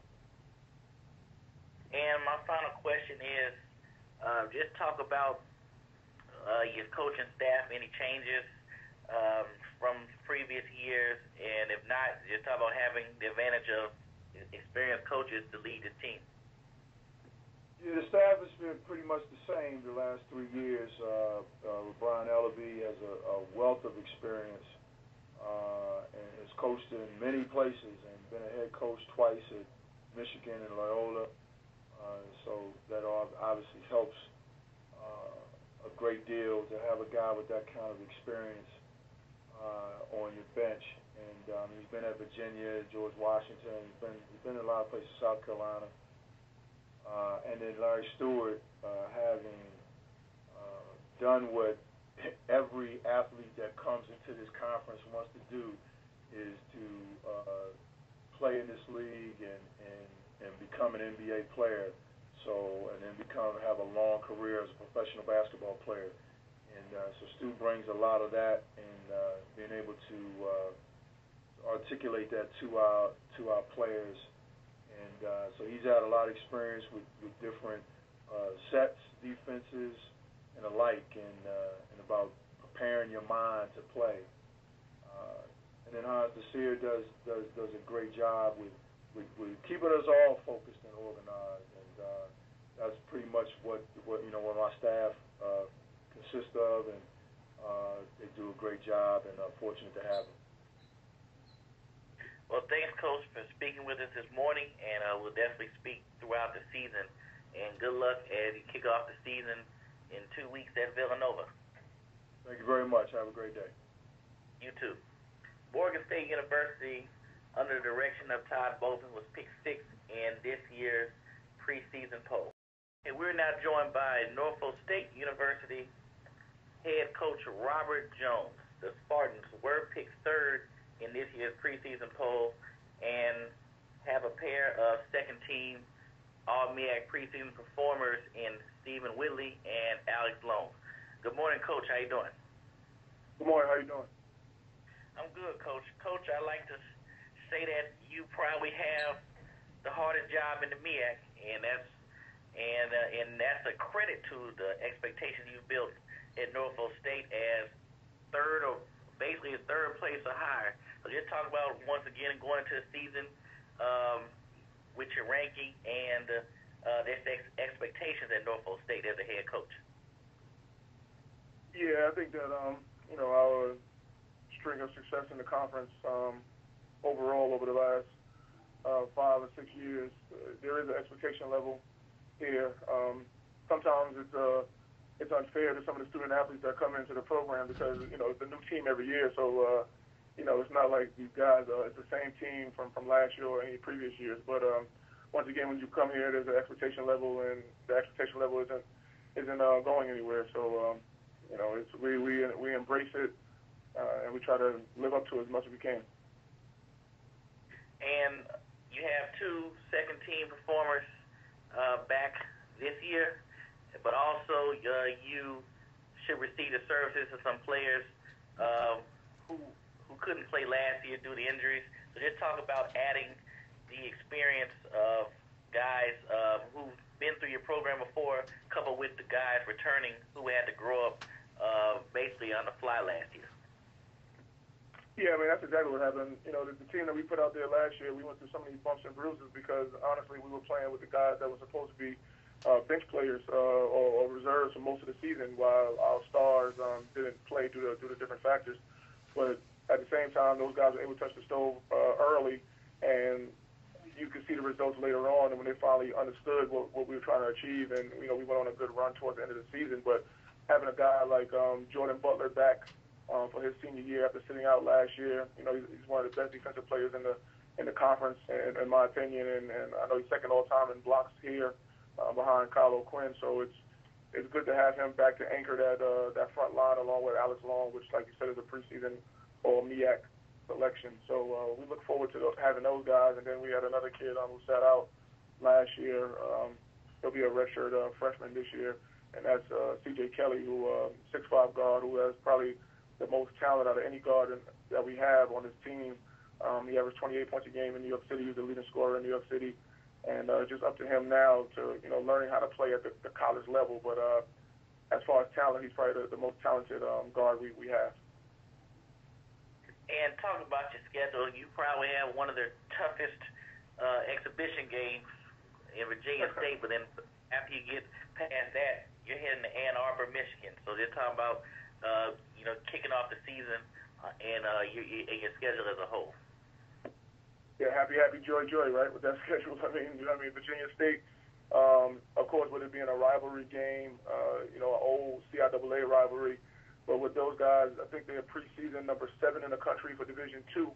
That's like playing a Division I game. So, they'll give us a great test before we play Michigan, which now is the national finalist from last year. So right out the gate, with the next 2 weeks, we'll get a feel right away of where our team stands. And later on, we play a great program in South Carolina. We have a couple good home games with the Battle of the Bay rivalry continuing in late November, and then we have Stony Brook coming here, who's a very good mid-major program, and later on in the year, we play in the Sun Bowl tournament with UTEP and those guys, and the Mohegan Sun Hall of Fame Classic, as well as Loyola Chicago, which was a Final Four candidate last year too. So the schedule is coming fast and furious, and with the success that you have, it's kind of hard to get the games that you particularly want. So sometimes you take games that you don't necessarily want, but at the same time, it's good to test yourself to get the best of the best. Well, definitely, Coach. I'll send a bouquet of flowers to your schedule maker because, I'm looking, like you said, Loyola Chicago. I don't know when they schedule it at this time that you even think they would have that run, but you still got to get on the court and play them. So we'll now open up the call for questions from the media for Coach Jones of Norfolk State. Thank you. Ladies and gentlemen, to register for a question, press the 1-4 on your telephone.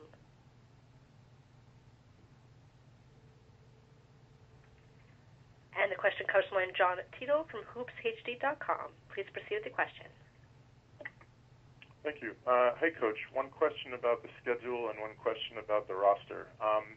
Having played Loyola last year in the regular season, did you learn anything about them? I know that some players come and go and stuff, but going into this year that you think you can help, that will help you be successful playing them for the second time in 2 years? Well, that's funny. The first question with Loyola is that it's actually the third time we played them in 3 years, and the reason why we played them last year is because the first time we played them 2 years ago, the game was close until the last few minutes of the game, so we decided to play them again. Now, last year, of course, they were a different team. They went to the Final Four, and they did some great things. But, as far as going to this year, I mean, we know the style that they're going to play. They did lose a couple guys, but they do have a lot of experience returning from that Final Four team, so it'll be another challenge going out there.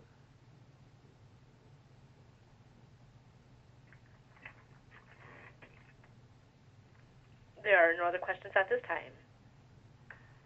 Coach Jones, once again, I want to thank you for speaking with us. And also, before I close out, you have some guys locally that's on your team this year that you brought in. So let's talk about recruiting the local area and getting them, on campus at Norfolk State. The local area is something that we wanted to target. Coach Clemens, since he's been on staff, he's been doing a good job of helping us tie some of the gaps and tie the knots with some of the things in the 757 area, which does have some talent on a year-to-year basis.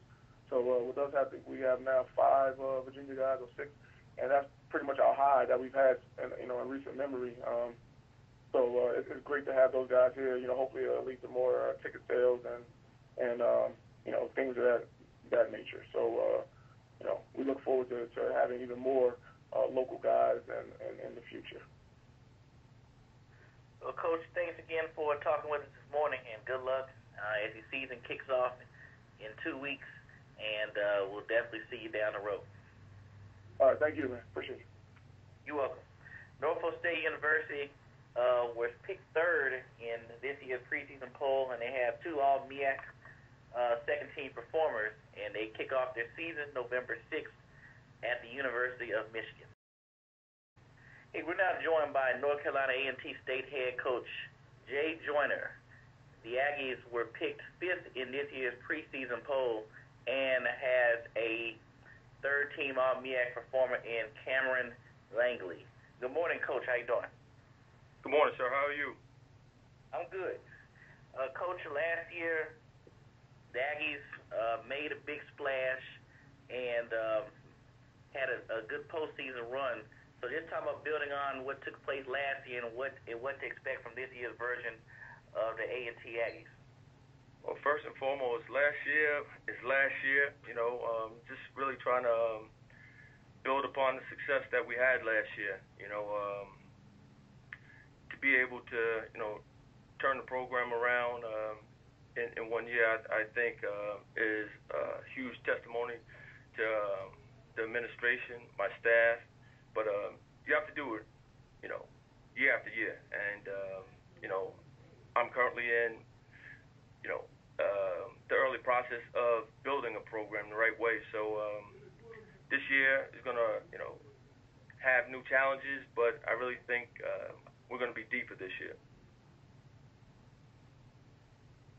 And speaking of new challenges, you open up out the gate with a local opponent in Greensboro, UNC Greensboro, coming to town. So just talk about starting off against an opponent right down the road, and like you said, building on the expectations that the program has now.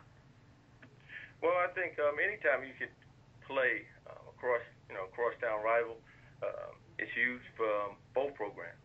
I think UNCG is well coached. I think over the last several years we've opened up with Greensboro College, and I just thought it was time to try to get a better opponent out the gate. And also, just talk about your roster. From what you've been able to see during preseason, who may have the ability to be the next breakout guy, and also from the returning guys, who will you expect to lead the team as the year starts? Well, we have quite a few guys that are in grad school. I thought it was very important not to have a whole lot of droppage in regards to talent. So we went out and recruited some older guys that have played, Division I basketball for, several years now. And Terry Harris, you have Ibrahim Seiler from Northern Colorado. You have Amari Hamilton returning. You had Aaron Edmead returning. That's all. Those two gentlemen are also in grad school. But we had a very talented guard sitting out from Middle Tennessee State, Quay Copeland. I think he's gonna really be good this year. So we have much more depth in the past, and I really like this team this year. And then also with the amount of grad players, obviously they're doing one thing, they're graduating. So just could you kind of just talk about the academic achievements of the guys and the coaches and the coach who may be assigned to make sure they get through the process? Well, when I took over the program, we had some academic issues, and through hard work with Coach Jones, myself, we've turned that around as well. Since I've taken over, everyone's graduated. So that's huge. And we just got to keep pushing in the right way, making sure guys are going to class, doing the right thing. But it's very important as a former student athlete myself, to make sure these guys walk away with their paper. Thank you, Coach. We'll now open up the call for questions from the media. Thank you. Ladies and gentlemen, if you would like to register for a question, press the 1-4 on your telephone.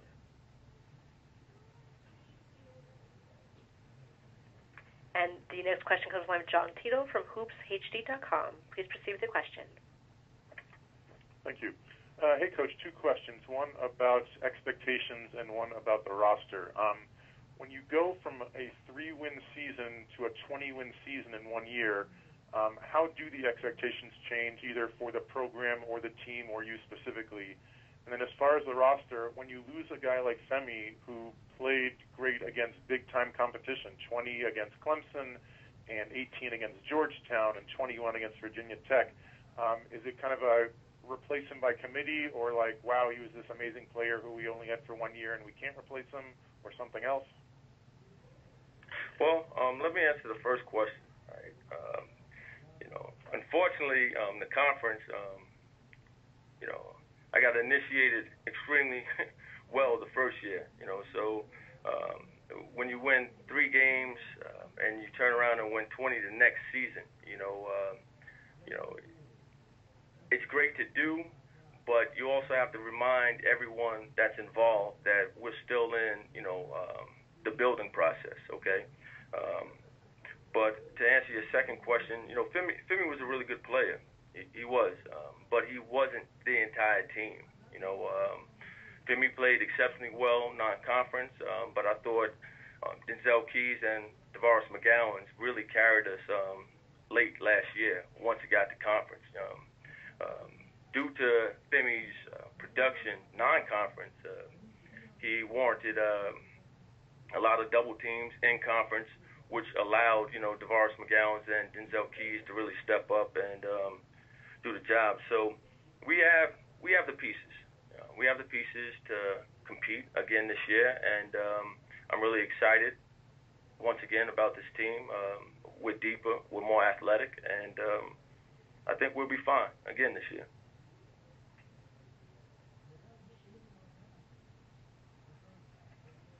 There are no other questions at this time. And Coach Joyner, before we close out, and you mentioned DeVaris McGowan and Denzel, guys who was experienced in the post. Is anybody at this point can come close to those two just in terms of production from what you've seen during preseason? Well, it's early, but we have, a JC transfer and Ronald Jackson, high energy guy. We have Ibrahim Sila, transfer from Northern Colorado. Terry Harris, transfer from Eastern Michigan. So, we definitely have the pieces. Now the biggest challenge, just like every other coach is experiencing, making sure the team chemistry is on point when you throw that ball up in the beginning of the season. And lastly, you got 3 Division I games at home. Just talk about having those opponents come into the arena on campus. Well, every year the goal is to have 11 to 13 home games, including conference home games. So I think I learned real quickly. Anytime you go from 3 to 20, it's 20 wins. It's much harder to find opponents to play you. So early on in November, our schedule has gotten much tougher. We have to weather the storm early, but I think we really have some winnable non-conference games, and I got to coach them the right way, and they got to play the right way. Well, Coach, we appreciate you speaking with us, and good luck on the season. And we'll definitely talk as the season goes on, and good luck starting November 6th against UNC Greensboro. Thank you, sir. You're welcome. North Carolina A&T State, under third-year head coach Jay Joyner, was picked 5th in this year's preseason poll. They opened their season on Tuesday, November 6th, against UNC Greensboro at home on the campus of North Carolina A&T State.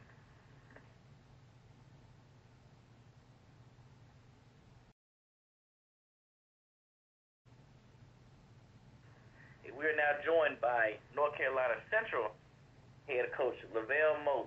The Eagles were picked 2nd in this year's preseason poll, and they're the back-to-back defending MEAC tournament champions, and they have 3 All-MEAC performers in Rashawn Davis, Reggie Gardner Jr., and Jordan Perkins.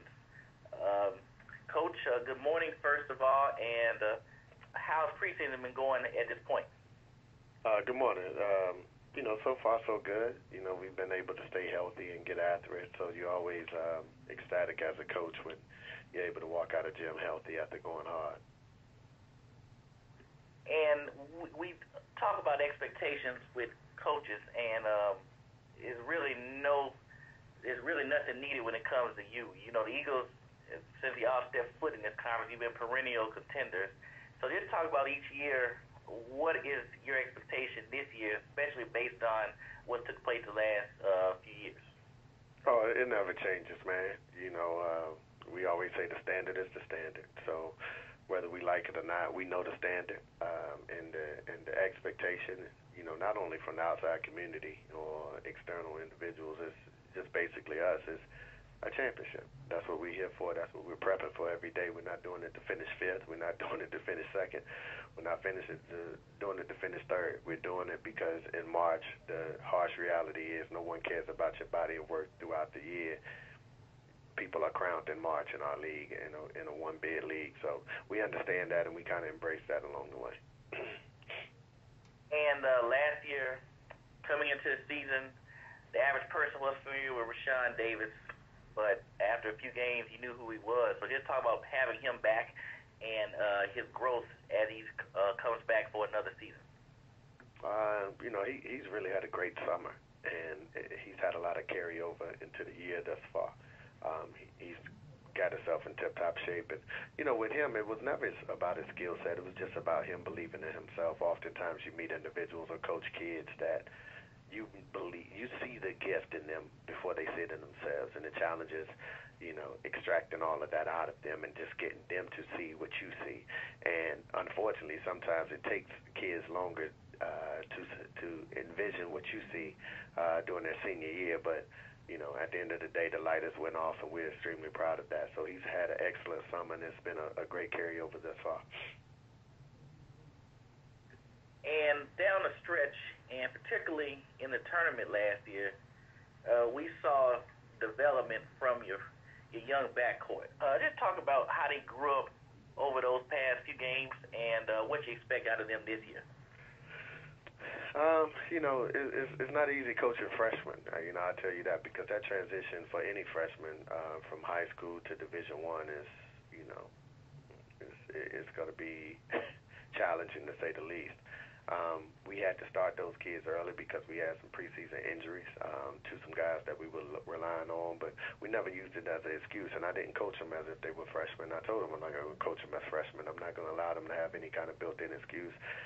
They're on scholarship just like everyone else, and when they hit the floor, we expect them to produce the same way anyone else would. So it took a while, and, patience is a virtue, and I knew hopefully if we could stay at it and they continue to listen and buy in, that around the February, March time, great things will happen, and we were fortunate that it did. Thank you, Coach. We'll now open up the call for questions from the media. Thank you. Ladies and gentlemen, if you'd like to register for a question, please press the 1 followed by the 4 on your telephone.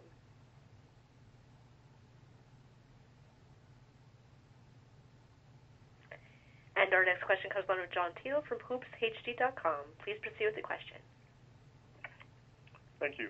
Good morning, Coach. I just want to see if you could expand on your kind and deserved words about Rashawn. You talked about seeing the gift in him.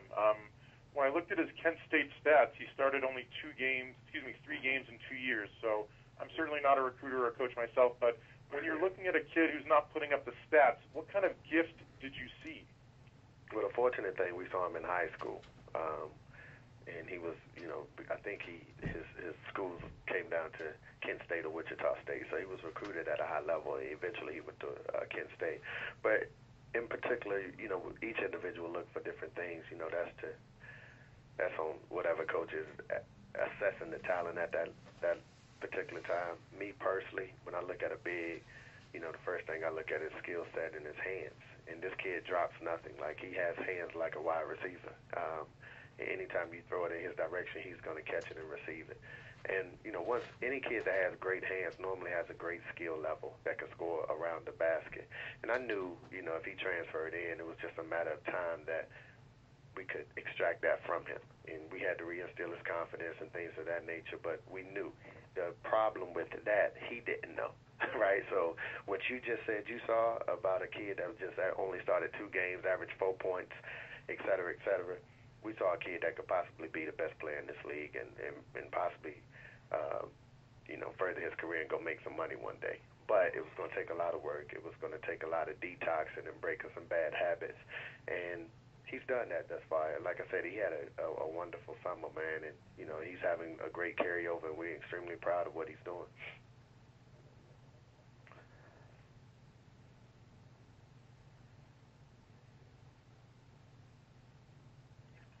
There are no other questions at this time. Coach Moton, I wanted to ask you this question, and from watching some of the ESPN games last year, especially when it comes to conference, you've done an outstanding job of, filtering information to the host about your past. And one thing I like to ask, I know you mentioned you're from Boston, and so if you didn't finish or playing basketball, would you still been a part of New Edition right about now? They were 5 or 6 years older, man, so they were definitely, my inspirations, being as though we come from the same housing project, man, and, life comes full circle. I talk to those guys all the time, man, and when people ask me, who was my inspiration, it wasn't a basketball player initially. It was, those 5 guys that was from my housing project, by the name of New Edition, man. So I'm extremely grateful for them. I don't think they would have let me in the group, though, regardless of the love. I don't think they would have let me in the group. They've done a great job of being who they are with who they are in the pieces. But, definitely an inspiration to me. And lastly, just talk about your son. I don't know who's active on social media, you or him. One thing I can say, you do a great job of promoting your son, even though he's at his young age. So just talk about, your presence on social media, but also, too, involving your family, because I know how some people don't like to involve the family, but you love to involve them in your daily lives on social media. Yeah, I was really against it, because I'm an old school guy where you keep everything private, but then I saw the benefits of social media and enhancing the program and things of that nature that came along with it. Social media right now is huge in terms of recruiting. As coaches, we used to write handwritten letters, and oftentimes we still do that, but now these kids nowadays in this generation, they want to text or they want you to email them or whatever. So it's quite different, and things weren't going to change for the old school way. We just had to adapt to the current particular time and adjust to it, and that's what I've done. And I wanted to include my family because it's just who I am. Obviously you have a son who is also your namesake, and he's loving the game, and he's growing, and same things of that nature. You have a beautiful daughter as well, and a beautiful wife. So I'm just a family man, and I try to share that with everyone. And so what everyone sees is just me away from the basketball court. When I get home, I'm just a man. I'm just daddy. I'm just a husband, and we like to have fun because I think a lot of things on the basketball court is taken way too seriously. So it's a time to relax and unwind, man, and have fun, and we definitely do that as best we possibly can.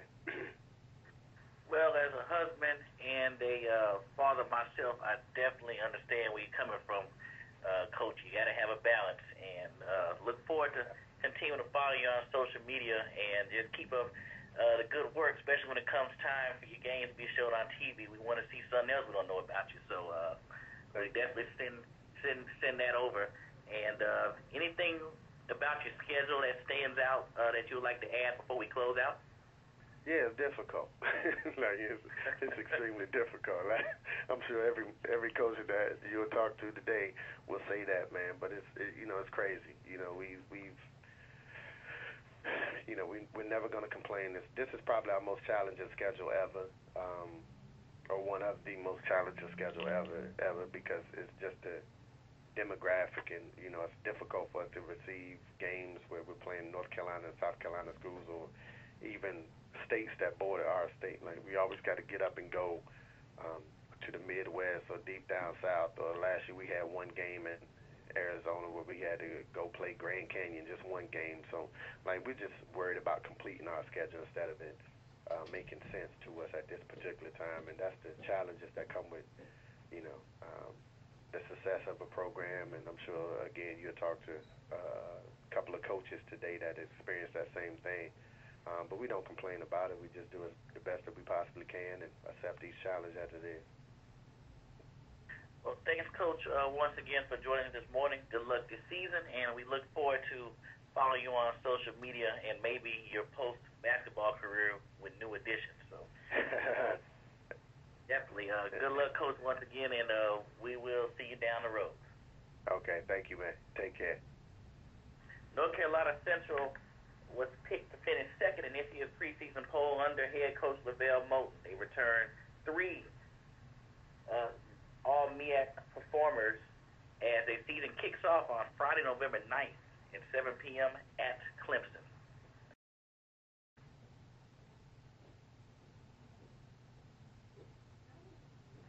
And we're now joined by Savannah State University head coach Horace Broadnax. The Tigers were picked to finish 8th in this year's preseason poll after capturing a share of the MEAC championship last year. Good morning, Coach. How you doing? Good morning. I'm doing great. What about yourself? I'm good, Coach.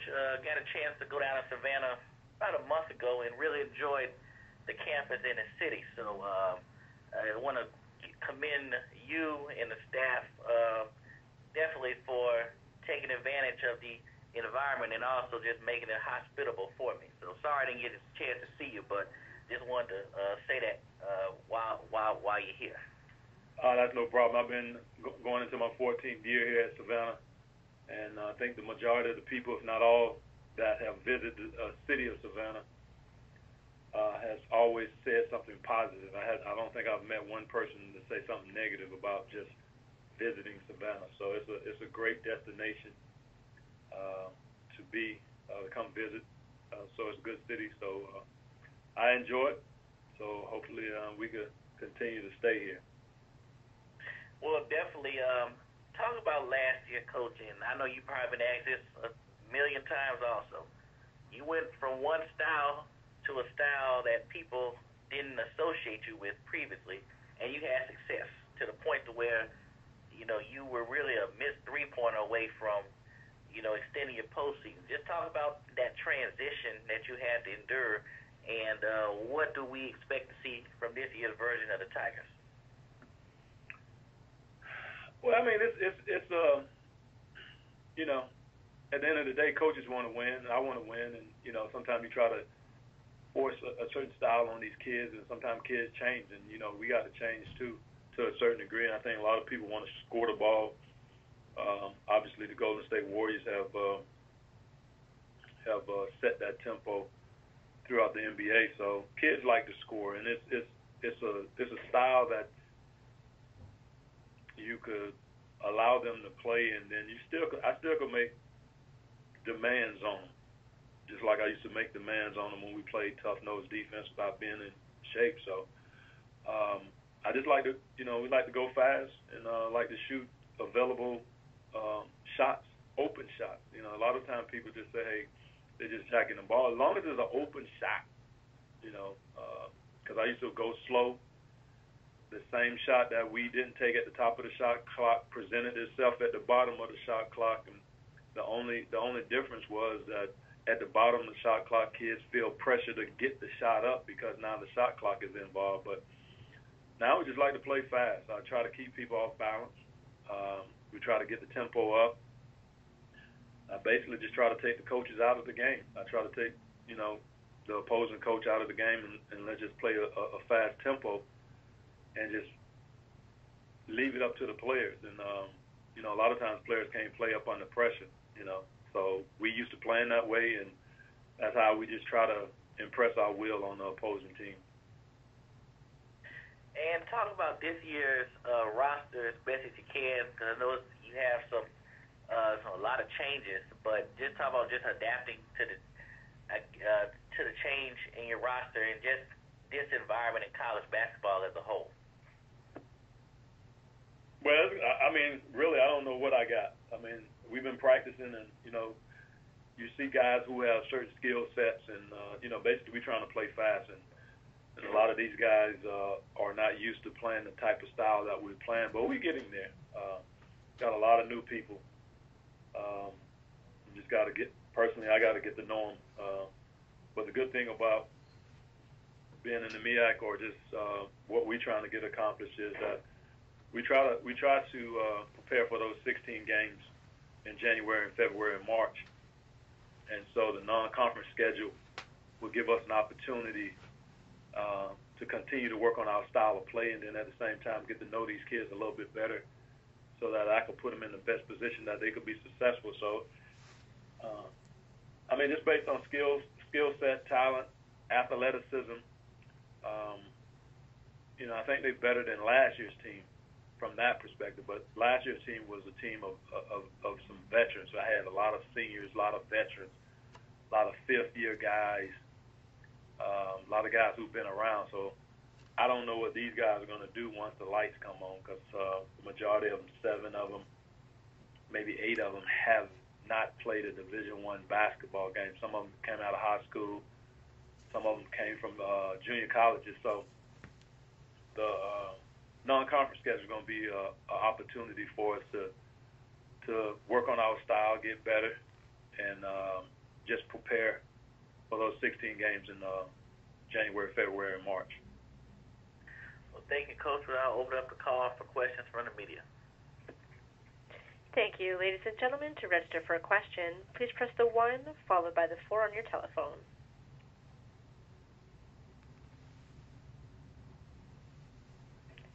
And the next question comes from John Tito from hoopshd.com. Please proceed with the question.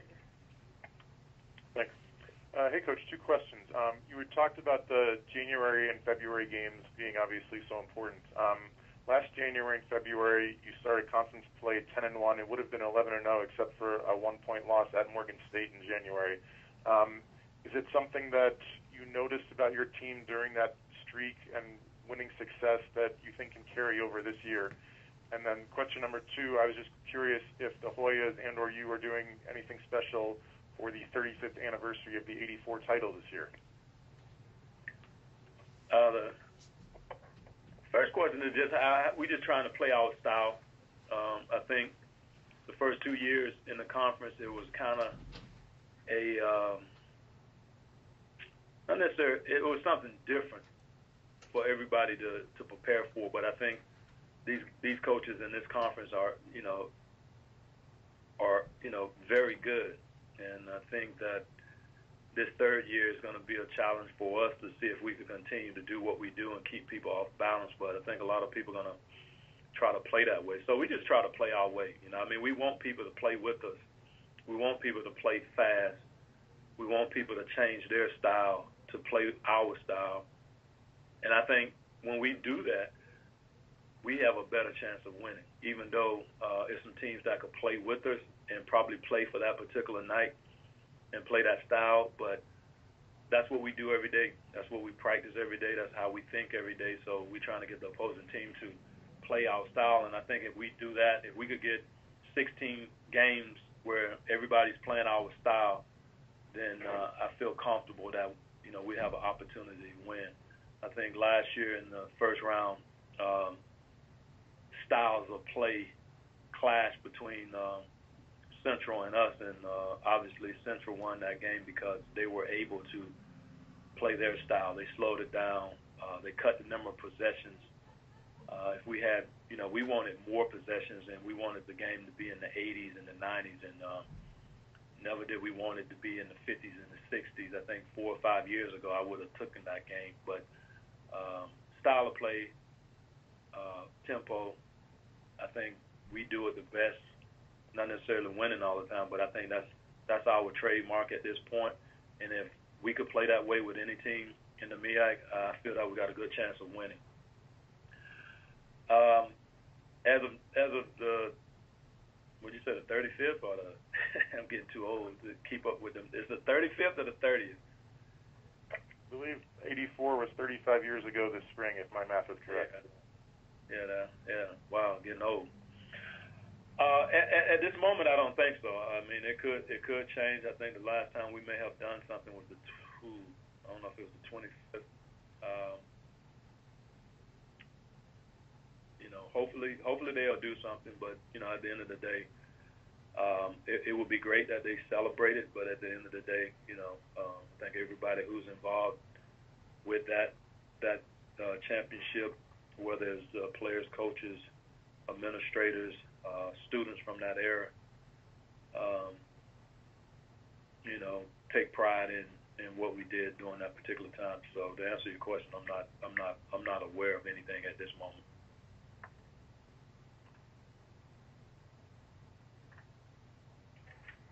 There are no other questions at this time. And Coach, before we close out, and I don't know if many people realize, you have a career away from basketball as you were. I'm not sure you're practicing at this time, but you were, a lawyer. And could you kind of take us through when you received your law degree and you decided to get into basketball? How was that transition when you decided to leave one profession for college basketball? Well, I think a lot of times former coaches are really former basketball players, and at the end of the day, you want to try to extend your career as long as you can. And I think that's why a lot of us coach basketball, because hey, we played the game, and we want to try to at least put an imprint on the game and the players to kind of guide them through some of the things that we did well and a lot of the things that we didn't do well. So just wanted to stay kind of close to the game. When I was going to law school at Florida State University, I used to talk to Pat Kennedy, who was the current coach. Kenny Williams, Eggman, was on their staff and was trying to, help them out just going through law school. And when I was going through law school, we were playing intramural basketball. So, basketball is fun. And I think how I transitioned into coaching and not necessarily a legal career was I was interning for a law firm, and I asked all the partners that wasn't practicing law, what would they be doing? And a lot of them had some, interesting answers. Guy was talking about baseball, someone was talking about teaching English. And my question to them was, so why you didn't do that? And then a lot of them saying just the lifestyle that they created as being a lawyer. And their advice to me was, if you want to pursue coaching, go ahead and pursue it, because you always practice law. There's really no age limit. Obviously, I would have to probably sharpen up on some things and get into the mix and to get better as a trade. But in order to do this, to go to coaching, and I talked to a lot of coaches too, this is a young man game, even though a lot of older coaches have a lot of experience. But the perception is that, if I would have came into coaching at this particular time after a legal career, a lot of people would be looking at me kind of crazy, saying, hey, man, your window of opportunity has passed. So when I finished law school, there was an opportunity for me to get into coaching, and I was young. I just made a decision because I thought it was fun. I thought I could bring something different to the game. I thought I could bring something different to the players to try to impact their lives in a positive way. I don't think I've always done that, but for the most part, that was my intention. So I had an opportunity to coach at a young age, and I did it. And I think, when coaching is through with me, I might just go back to the state of Florida and just mess with some judges. Since I can't mess with referees no more, I could probably mess with judges and have fun with them in the courthouse. Well, before we close out, Coach, needless to say, if I'm a student athlete on your team and we get into a discussion, you're probably not the best person to discuss things with, because you'll probably come with some angle they didn't expect. I'm correct on that? Well, sometimes it depends. Like I tell a lot of people, they say, Coach, man, I got a legal question. I said, nah, I'm a basketball coach. I don't practice law. I'm a basketball coach. And when I did have the opportunity to practice law, I used to tell people, hey, people say, hey, you got any recommendations to talk to coaches about my son? I said, I'm not a basketball coach. I'm an attorney. So I just try to stick with the thing that I'm doing now so I could be good at it. I think once I'm done with coaching, or coaching's done with me, then I might be able to answer a legal question, or I might go toe-to-toe with somebody in that field. Coaches, we use the term billable hours, or so I guess we'll end this conversation now because I don't want a bill coming my way. But hey, that's what I tell my players. I tell them, I say, as an attorney, you got to define your worth, and I tell them I'm worth $300 an hour. So if we practice an hour, I say they at least owe me $300. So I feel I'm worth $300 an hour. So how long we been on? How long we been on the phone? 15 minutes. Hey, you have a tracking device yourself. You tell me. $75. Yeah. Coach, I'll see you later, and I'll tell your AD to send the bill.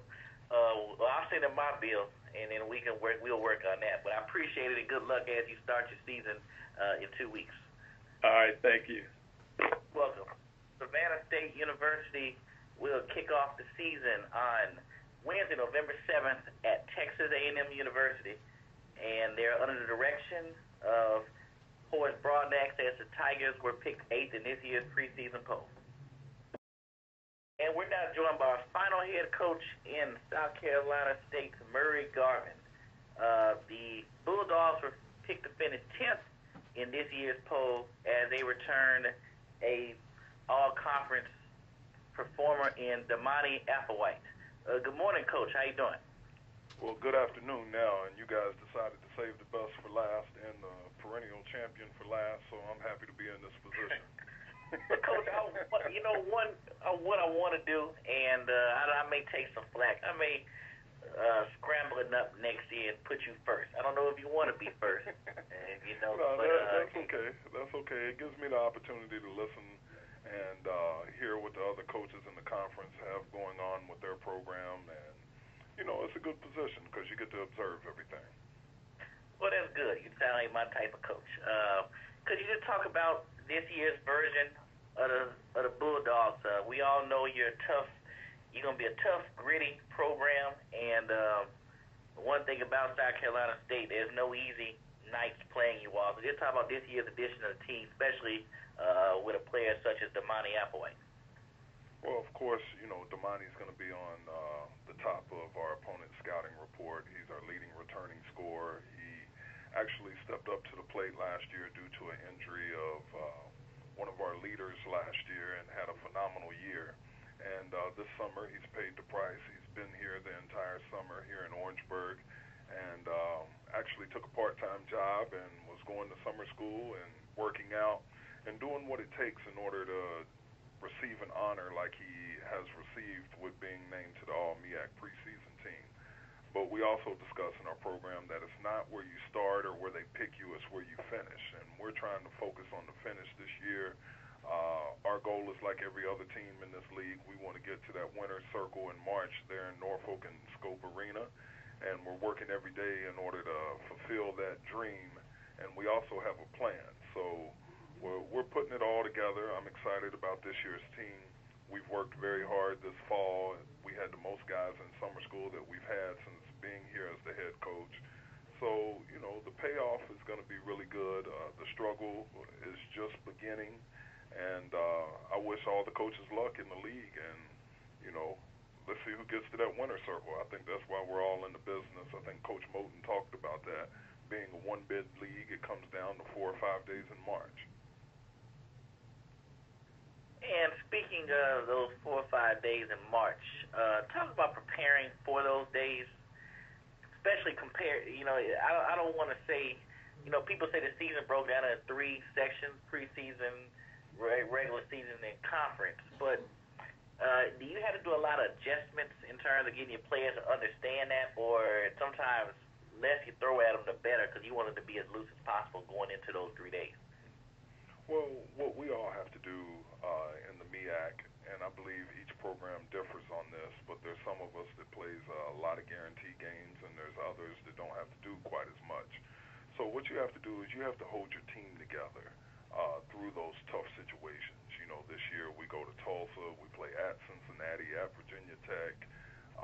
College of Charleston was a NCAA team.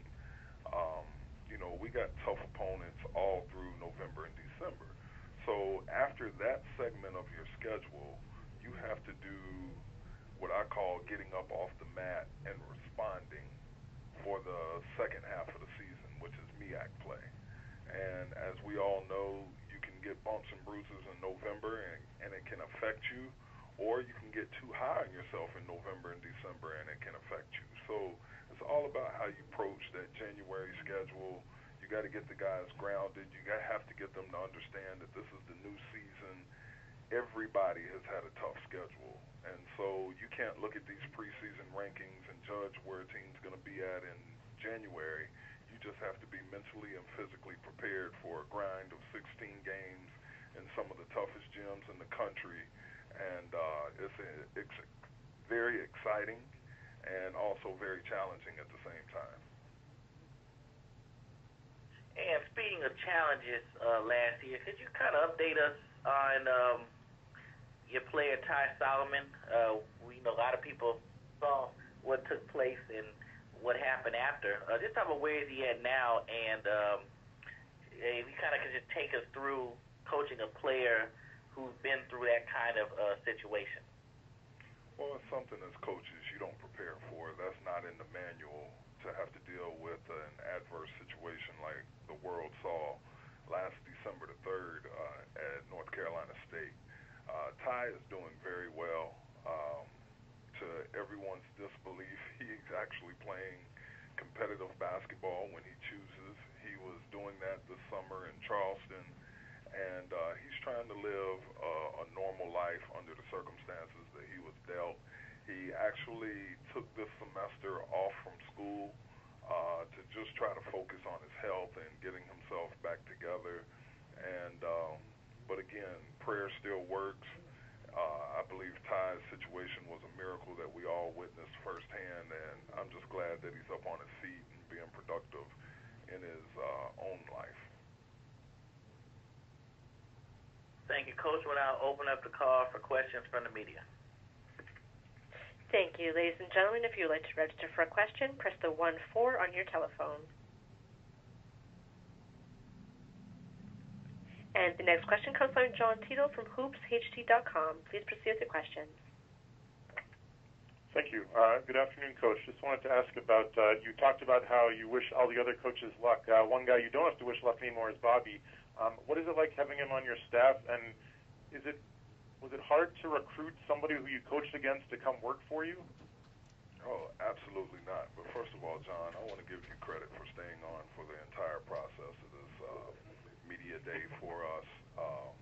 There's a lot of great coaches in this conference and a lot of programs that are striving for excellence, and we all believe as head coaches that we deserve more coverage in the MEAC, and I just want to personally thank you on behalf of all the coaches for sticking out this media day, and we look forward to you working with us throughout this season.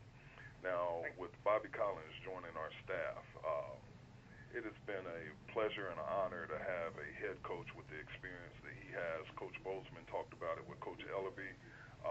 Bobby and I, what is funny about the relationship, we've known each other for about 25 years. I actually worked for him for 3 years at Winston-Salem State. So when the opportunity arose to add him to our staff, it was really a no-brainer. I couldn't believe that he would actually come. But he's here. Along with our other coaches, they all think like head coaches and work like assistant coaches. This is probably the best staff that we've had here since we were in the championship game a few years ago, and that's not to take away anything from any other coach that has served with us, but I believe in staff continuity and a togetherness, and that's more than half the battle. And Coach Collins, along with Rio Pitt, and then we also added one of our former players, Ed Stevens, is now an assistant coach with us, and Sean Taylor. I really love our coaching staff. I think we hit about 4 different generations with our coaching staff, and it's allowed us to form a bond with our basketball team in October that we haven't had in some time here at South Carolina State.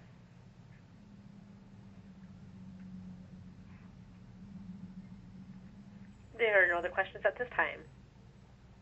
And Coach, one thing I like to close out is sometimes we only know you as coach. We really don't know your first and last name in terms of who are y'all as people when you're away from the coach. And so I kind of want to, take the coach away and let us know who is Murray Garvin, because I don't know if you're as active as Coach Moton on social media, but you're active now, Coach. I don't know if he is active, so you may have to get it up. But just let us know who is Murray Garvin, what you like to do outside of coaching, and it's something that we don't know that you would like to bring up, something you've done outside of basketball that you can let us know about. Well, outside of basketball, first of all, I'm a husband and father. I've been married for 20 years. I have 2 beautiful daughters. One is a freshman at Florida State University right now. Another one is a 7th grader, and she's a young mogul. That's what I call her. She's got a podcast. She does different things. She's a phenomenal young lady. And outside of coaching, I do motivational speaking. I've been around the country telling the story of Todd Solomon. I've been to corporate 200 and 500 companies, just bringing philosophies of coaching into the corporate world. I've found myself in a pew pit from time to time. God has put something on my heart and blessed me with opportunities to share my personal story and just try to help and motivate others to realize that the circumstances that you're currently in, you don't have to stay there. And through your faith and through hard work and perseverance, you can change any situation through Him that strengthens us. So that's who I am in a nutshell. Again, being a coach actually influences more people in a year than most people do in a lifetime. I don't take that responsibility for granted.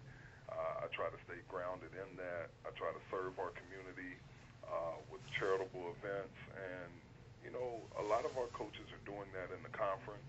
It is something that is not talked about. I know LeVelle has a great program that he does up in Raleigh-Durham for single mothers. I know Coach Jones is doing things in Norfolk for his community. And, all of us are doing things in order to serve the community and be more than coaches.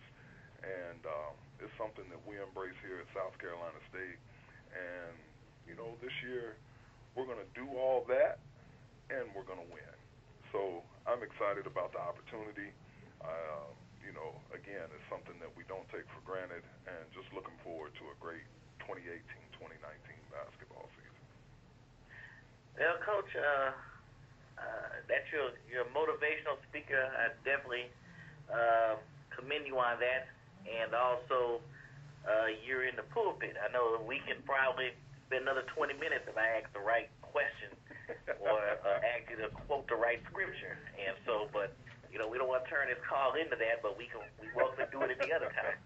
But only thing I'm not gonna say that stands out on your resume. You may need to check that is your fraternity organization, but we won't discuss that either because I'm not one of them, and you're definitely not one of us. So everything was good, Coach. But I definitely enjoyed talking with you, and just keep up the good work on the court and off the court, because I think what national media we kind of hear about every time we watching the games, they're promoting these coaches and this other stuff, but I said we have the same thing in this conference. So just keep up the good work and promote yourself to the fullest. I know you do. I don't know, but you may have to step it up, Coach. We have some guys that love to do that too. Absolutely. Well, thank you guys, and again, for all the coaches and ending the teleconference, I think we're all excited. It is interesting to hear everyone feels like this is their year, and as coaches, we work hard, and that's what we strive for. So, I tell all my guys in this conference, I say, I wish you luck 362 days out of the year. So, good luck to everyone, and thank you again, and MEAC basketball is second to none. Yes, sir. And Coach Broadnax has billable hours, so if I feel motivated from your conversation, is that a bill? That's a bill also? We'll talk off the phone. I don't want to be double dipping. My phone number is 911, so let me know. All right. Well, thank you guys. Have a good year, and we'll definitely talk as we get closer to the end of the season. Thank you again. All right. Thank you. Welcome. South Carolina State University finished 10th in this year's preseason poll the Bulldogs will open up their season on Saturday, November the 10th, at the University of Tulsa, which will be played in Tulsa, Oklahoma.